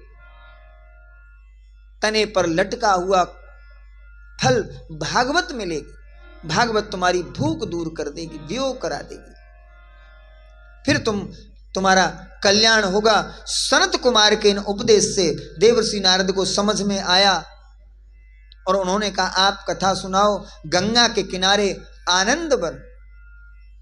कुछ विद्वानों का मत है हरिद्वार में कथा सुनाई, परंतु कुछ टीकाकारों का ऐसा मत है कि गंगा के किनारे आनंद वन बनारस को कहते हैं और यह कथा बनारस में हुई। ऐसा कुछ टीकाकारों का मानना है कि भागवत कथा बनारस में हुई, क्योंकि बनारस का दूसरा नाम है आनंद वन। जमुना के किनारे आनंद वन में सनत कुमार जी ने कथा सुनाई। देवर्षि नारद कथा के श्रोता बन के बैठे और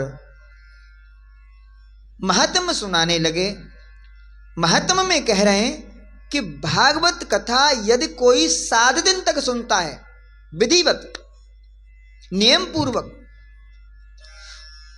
तो उसे न गंगा जाने की आवश्यकता है, न गया, काशी, पुष्कर, प्रयाग, गोदावरी कहीं जाने की आवश्यकता नहीं है।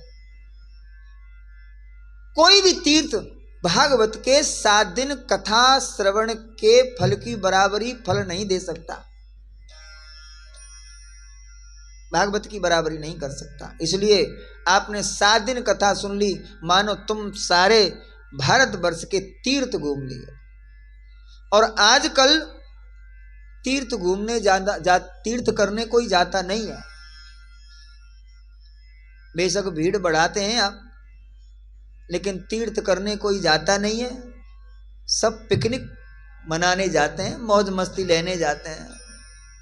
अरे जो तीर्थ करने जाएगा उसे क्या पड़ी है फोटो कराने की। महाराज हम वो नाटक देखते हैं वृंदावन में, तो उल्टे सीधे मुंह को करके जब वो ले जाते हैं, वो दूर से एक स्टैंड दूर से मोबाइल करके फिर तिरछे, कभी सीधे, कभी उल्टे, कभी मुंह को टेढ़ा सीधा करके।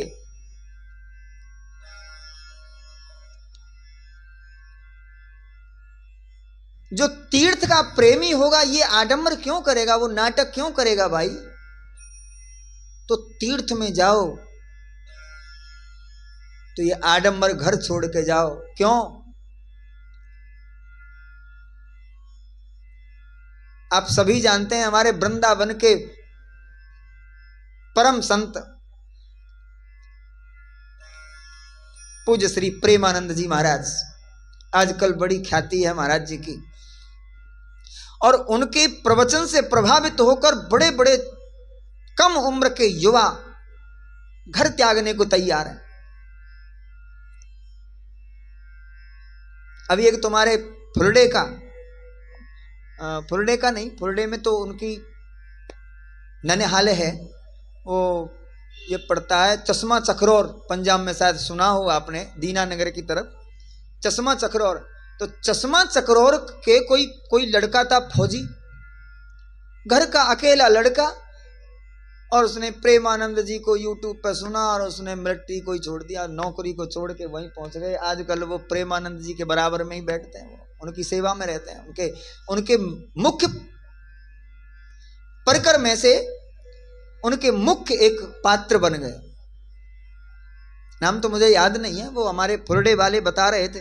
तो फुलडे में जब हम आते हैं, उनसे बड़ा संपर्क है हमारा फुलडे में, बहुत 20 साल पहले। तो वो बता रहे थे कि प्रेमानंद जी के पास हमारा एक क्या बोलते हैं धोत्रा वो रहता था। उन्होंने हमको बताई कहानी, तो बड़े प्रभावित हैं। उन्होंने एक दिन कहा, और उन्होंने अपने भाव से कहा, अपनी मस्ती में कहा। और किसी व्यक्ति का जब प्रवचन में कोई सिद्धांत देता है तो एक अलग उनका भाव होता है कि वो इस जो बात कह रहा है वो किस भाव से कह रहा है। उनका अपना अलग भाव था। बोले वृंदावन में आकर भजन भी कम हो तो कोई बात नहीं, इस वृंदावन की एक कण भी उड़कर तुम्हारे सर के ऊपर गिर जाए, तुम्हारे शरीर के ऊपर गिर जाए तो तुम्हारा कल्याण हो जाए। तो ये उनका अपना भाव था, और किस भाव में कह रहे थे वो जाने, परंतु ऐसा नहीं है। वृंदावन का कण कण पवित्र है, कण कण पवित्र है, इसमें कोई संशय नहीं है, पवित्र करता है। परंतु एक और सिद्धांत है शास्त्र का, अन्य क्षेत्रे कृतम पापम पुण्य क्षेत्रे विनश्यति। इतना प्रभाव है तीर्थ का, वृंदावन का छोड़ो, किसी भी तीर्थ का। अरे वृंदावन तो तीर्थों के राजाधिराज हैं। तीर्थराज कौन है हमारे भारत में? तीर्थराज कौन है, किसको बोलते हैं तीर्थराज? पता? प्रयागराज। प्रयागराज को तीर्थराज बोलते हैं। लेकिन एक बार प्रयागराज ने भी समस्त तीर्थों को बुलाया, सभा आयोजन की, बुलाया, सबको आज्ञा दी, आओ फलाने दिन। लेकिन वृंदावन नहीं गए।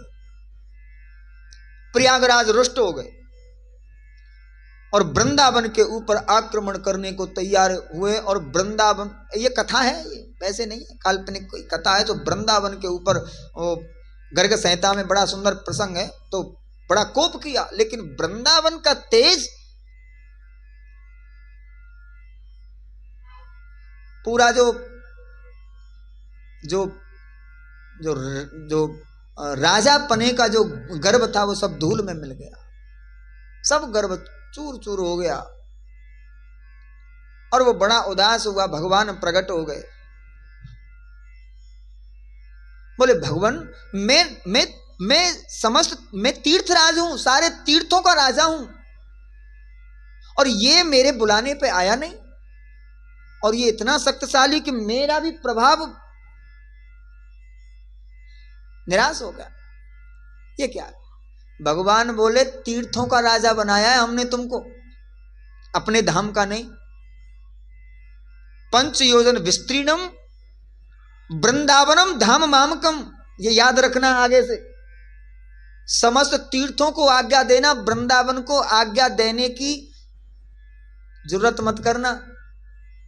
वृंदावन की जरूरत हो तो हाथ जोड़ के सर झुका के बात करना, क्योंकि ये मेरा धाम है।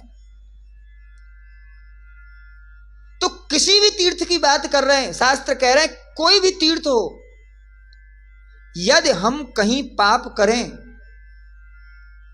और उस पाप किसी तीर्थ में चले जाएं और उस तीर्थ में जाकर उस पाप का प्रायश्चित कर लें, तो वो पाप नष्ट हो जाते हैं। अन्य क्षेत्रे, दूसरी जगह, दूसरे क्षेत्रों में किया हुआ पाप तीर्थ में जाकर तीर्थ क्षेत्रे विनश्यति, नष्ट हो जाते हैं। परंतु ध्यान रखना, तीर्थ क्षेत्रे कृतम पापम वज्रलेपो भविष्यति।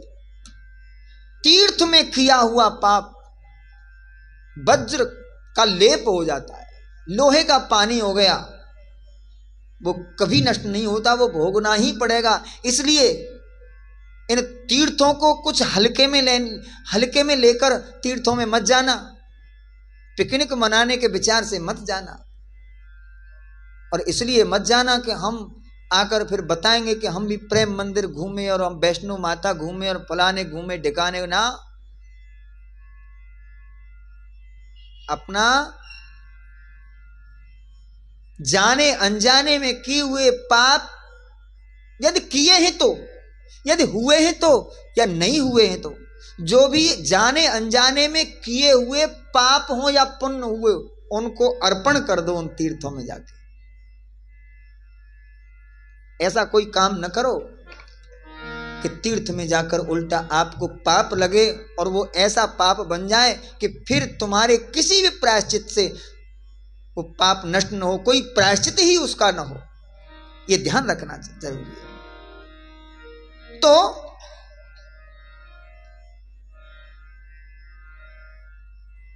आनंदवन में, उस वृंदावन में आप जाएंगे, समस्त तीर्थों में आप जाएंगे,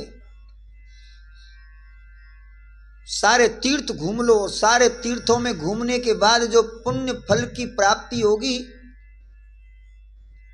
उतनी ही फल की प्राप्ति तुम्हें भागवत 7 दिन भागवत सुनने से प्राप्त हो जाएगा।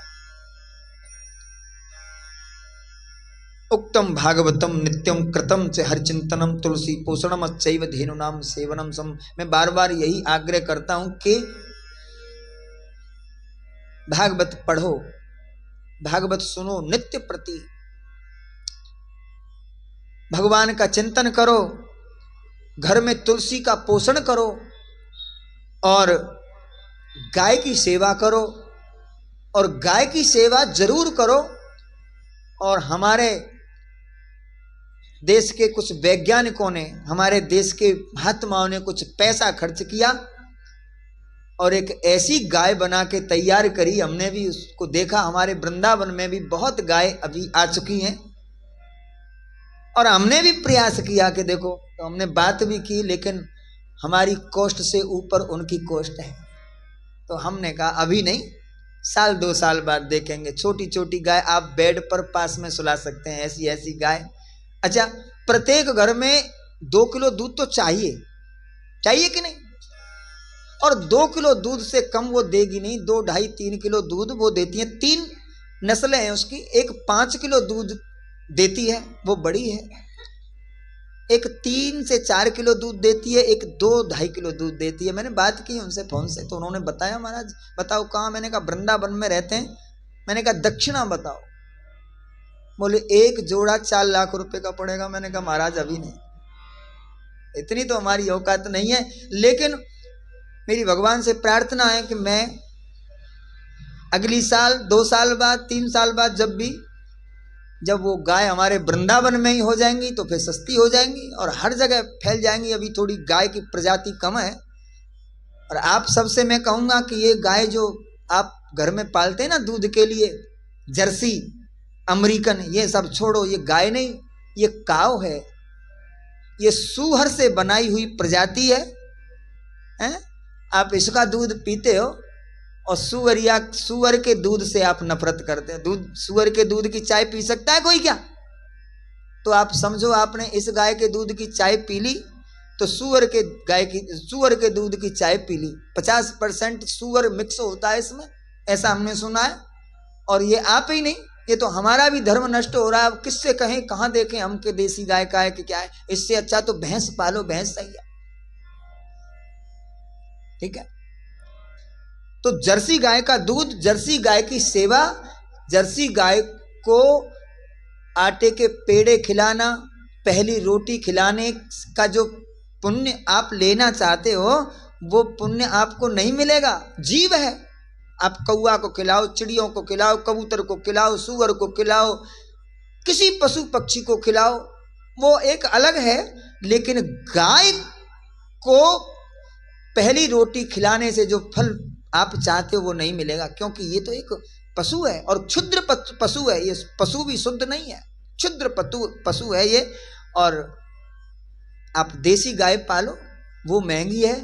तो अपनी साहीवाल बड़ा दूध देती है महाराज। 20-20, 25-25 लीटर दूध की गायें हमारी देसी, भारतीय देसी गाय साहीवाल। और हमारा एक राठी है और एक मारवाड़ी है, बड़ी गाय है दूध देने वाली, वो पालो तो उसका फल भी मिलेगा। और उसी की सेवा का फल भागवत में बताया, तुलसी पोषणम चैव धेनुनाम सेवनम समम। ये महात्म्य सुनाया। इसी बीच में उस कथा पंडाल में एक चमत्कार हुआ। भक्ति सुतौ तौ तरुणी गृहीत्वा प्रेमे करूपा सहसा विरासीत। श्री कृष्ण गोविंद हरे मुरारे नाथे ते नामानि महुर्वदन्ति। भक्ति सुतौ तौ तरुणी गृहीत्वा, भक्ति अपने पुत्रों के साथ, और वृद्ध पुत्रों के साथ नहीं, युवा पुत्रों के साथ, तरुण पुत्रों के साथ उस कथा पंडाल में प्रकट हो गई और नृत्य करने लगी, नाचने लगी, गाने लगी। श्री कृष्ण गोविंद हरे मुरारी, हे नाथ नारायण वासुदेवा। श्री कृष्ण गोविंद हरे मुरारी, हे नाथ नारायण वासुदेवा।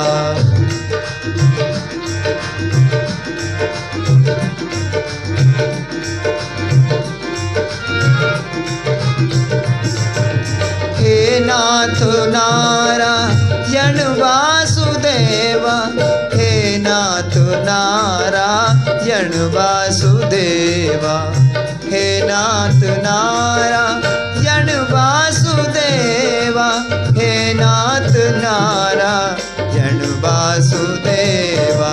श्री कृष्ण गोविंद हरे मुरारी, हे नाथ नारायण वासुदेवा। श्री कृष्ण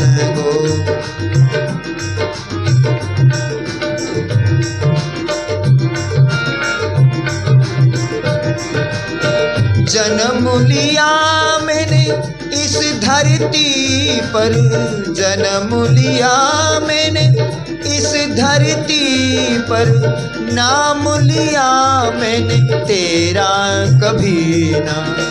जन्म लिया मैंने इस धरती पर, नाम लिया मैंने तेरा कभी ना। क्षमा करो प्रभु ये भूल मेरी, क्षमा करो प्रभु ये भूल मेरी। हे नाथ नारायण वासुदेवा। श्री कृष्ण गोविंद हरे मुरारी, हे नाथ नारायण वासुदेवा।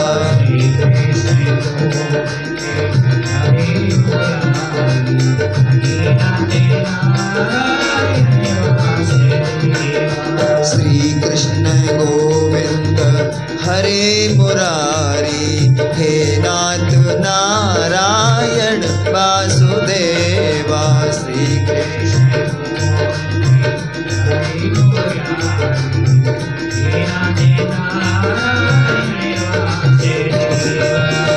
मैया जसोदा हरि को जगावे, गोपाल जागो अब नैन खोलो। मैया जसोदा हरि को जगावे, गोपाल जागो अब नैन खोलो। मैया जसोदा हरि को जगावे, गोपाल जागो अब नैन खोलो। द्वारे खड़े गोप बुला रहे हैं, द्वारे खड़े गोप बुला रहे हैं। हे नाथ नारायण वासुदेवा। श्री कृष्ण गोविंद हरे मुरारी, हे नाथ नारायण वासुदेवा। श्री कृष्ण गोविंद हरे मुरारी, हे नाथ नारायण वासुदेवा। हे कृष्ण गोविंद हरे मुरारी, हे नाथ नारायण वासुदेवा। हे नाथ नारायण वासुदेवा, हे नाथ नारायण वासुदेवा। हे नाथ नारायण वासुदेवा, हे नाथ नारायण वासुदेवा। हे नाथ नारायण वासुदेवा, हे नाथ नारायण वासुदेवा।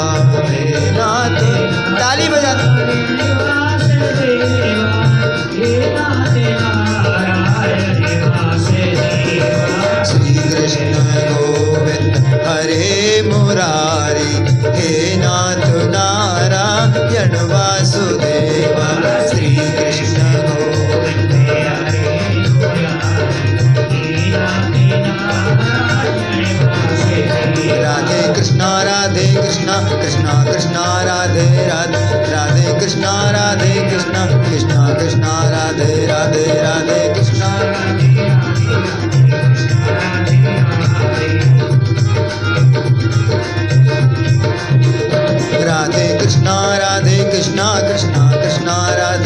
राधे राधे कृष्णा कृष्णा कृष्णा राधे राधे राधे कृष्णा कृष्णा कृष्णा राधे राधे राधे कृष्णा राधे कृष्णा कृष्णा कृष्णा राधे राधे राधे कृष्णा कृष्णा कृष्णा राधे राधे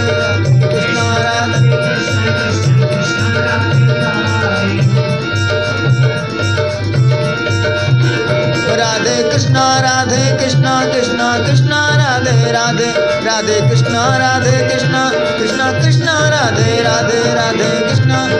ताली बजाते हुए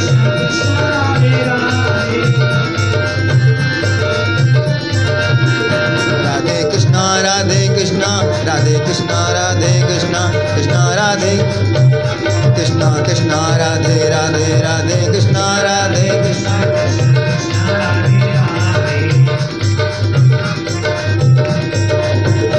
राधे कृष्णा कृष्णा कृष्णा राधे राधे राधे कृष्णा कृष्णा कृष्णा कृष्णा राधे राधे राधे कृष्णा कृष्णा कृष्णा राधे राधे राधे कृष्णा कृष्णा कृष्णा राधे राधे राधे कृष्णा कृष्णा कृष्णा। जय जय श्री राधे।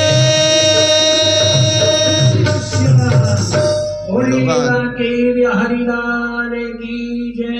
भागवत महापुराण की जय। तो भक्ति ज्ञान वैराग्य का दुख दूर हुआ, दुख दूर हुआ। और उस कथा पंडाल में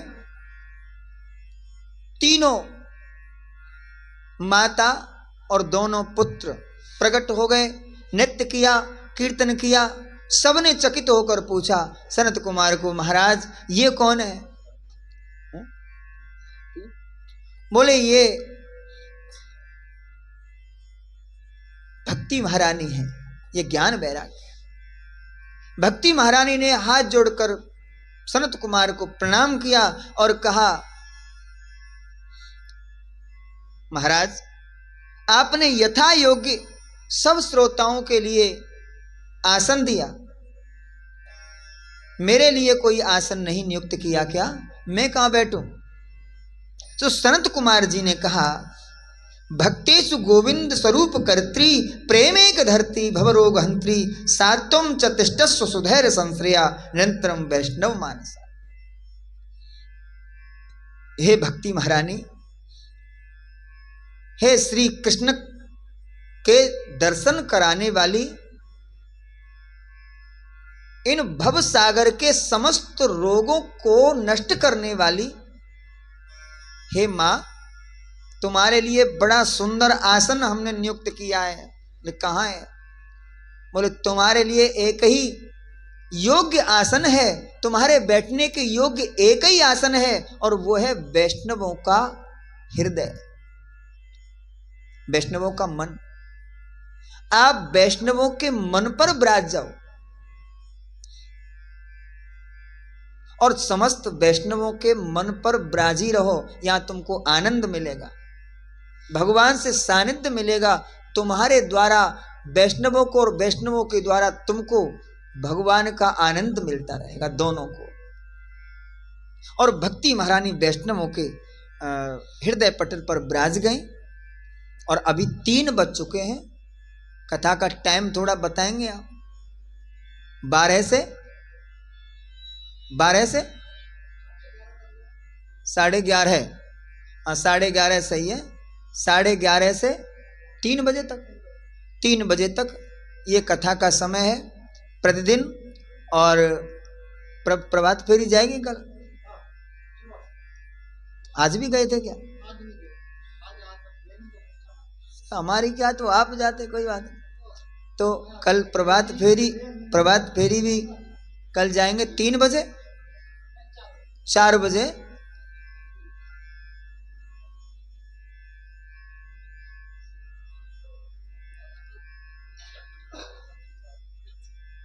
तो 4 बजे से 4 बजे तभी तो जाएंगे जब आप 3:30 बजे पौने 4 बजे आप यहाँ कम से कम यहाँ आओ तो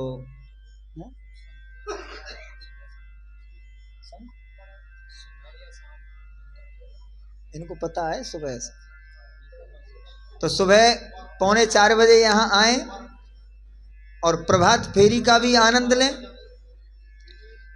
एक विशेष बात यह है कि हमारे सनातन धर्म को कोई समझने वाला हो, और कुछ सनातन धर्मावलंबी भी सनातन को नहीं समझते, इसलिए हम दूसरे धर्मों में ढल जाते हैं। किसी ने बोल दिया तुम शिरडी चले जाओ, देखो 6 महीने बाद बच्चा फटाक से होगा बहू को, तो शिरडी चले गए। अरे बोले छोड़ो इसको, वो फलानी मजार है वहां चले जाओ, बच्चा होगा वहां चले जाओ। क्योंकि हम अपने सनातन को पढ़ते नहीं, सनातन को समझते नहीं, इसको स्वयं सनातन के मानने वाले इसको थोड़ा मजबूती से नहीं देखते, इसलिए थोड़ा सा हम धोखा खा जाते हैं। हमारे सनातन की हर एक क्रिया में विज्ञान है, ठीक है। इसी चीज को हमारा सनातन कहता है कि 4 बजे प्रभात फेरी करो। तो आप कहेंगे क्या आडंबरी है, खामखा राधे राधे बोलते हुए गांव में शोर मचाओ। डॉक्टर कहेगा कि तुम सुबह 4 बजे क्या बोलते हैं, मॉर्निंग वॉक बोलते हैं, क्या बोलते हैं वॉक, मॉर्निंग वॉक बोलते हैं। मॉर्निंग वॉक करो तो फिर वो बेचारे खामखा घूमेंगे हैं। तो डॉक्टर के कहने से तो जाएंगे, और जो हमारा सनातन शुरू से जब से ये जो आज के विज्ञान है ये भी नहीं थे, तब से हमारा सनातन जोर से मचा रहा है कि सुबह जल्दी जगो और हरि का नाम गाकर और टहलो।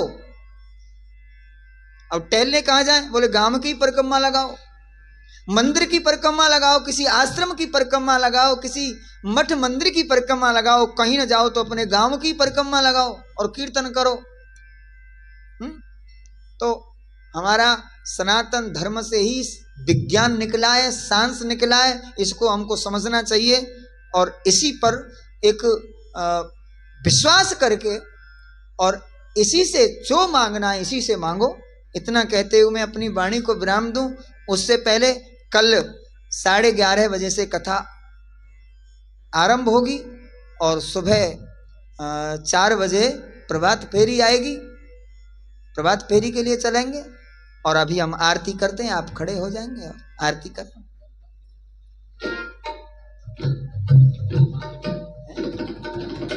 माता और महादेव माँ की बिहार की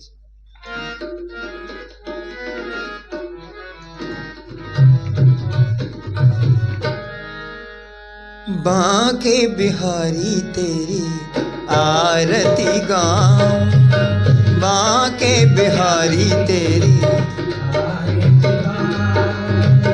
आरती गाऊं, प्यारे तुमको मनाऊं,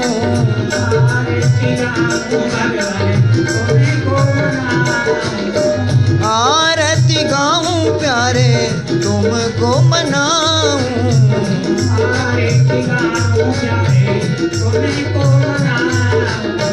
बांके बिहारी तेरी आरती गाऊं,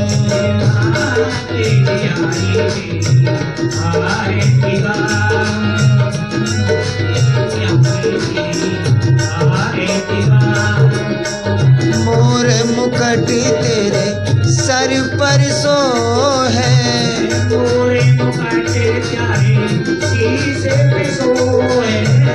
प्यारी बंसी मेरो मन मोह है,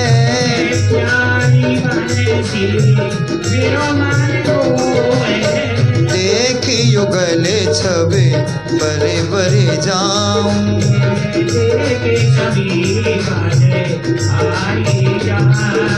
बांके बिहारी तेरी आरती गाऊं,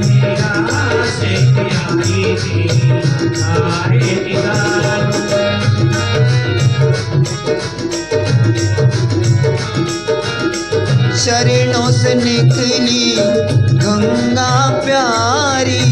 चरणों से निकली है गंगा प्यारी। जिसने सारी दुनिया तारी, जिसने सारी दुनिया तारी।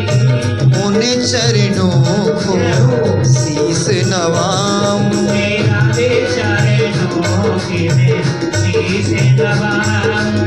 बांके बिहारी तेरी आरती गाऊं। मेरा से बिहारी तेरी आरती गाऊं।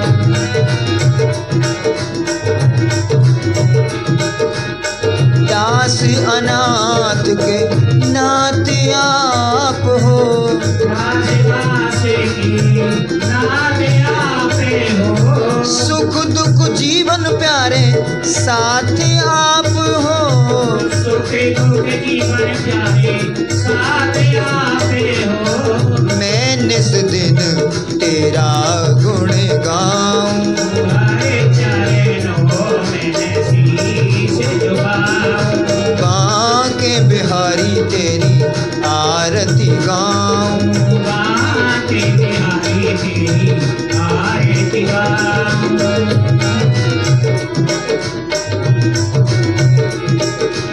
श्री हरिदास के प्यारे तुम हो। श्री हरिदास के प्यारे तुम्हें हो। मेरे मोहन जीवन धन हो। मेरे मोहन जीवन धन्य हो। प्यारी छवि हृदय में बसाऊं। बांके बिहारी तेरी आरती गाऊं। आरती गाऊं प्यारे तुमको मनाऊं। आरती गाऊं प्यारे तुमको मनाऊं। आरती गाऊं प्यारे तुमको मनाऊं। आरती गाऊं भगवान तुमको मनाऊं। बांके बिहारी तेरी आरती गाऊं। मेरा से बिहारी तेरी आरती गाऊं। बांके बिहारी तेरी आरती गाऊं। बांके बिहारी तेरी आरती गाऊं। कुंज बिहारी तेरी आरती गाऊं। बांके बिहारी तेरी। कर्पूरी गौरम करुणावतारम संसारी सहारम भुजगेन्द्रहारम सदा वसंतम हृदयारि भवम भवानी। त्वमेव माता च पिता त्वमेव। त्वमेव बन्धु च सखा त्वमेव विद्या द्रविणं त्वमेव। त्वमेव सर्वं मम देव देव। त्वमेव सर्वं मम देव देव। त्वमेव सर्वं मम देव देव। मम देव देव मम देव देव मम देव देव। बोले राधा कृष्ण भगवान की।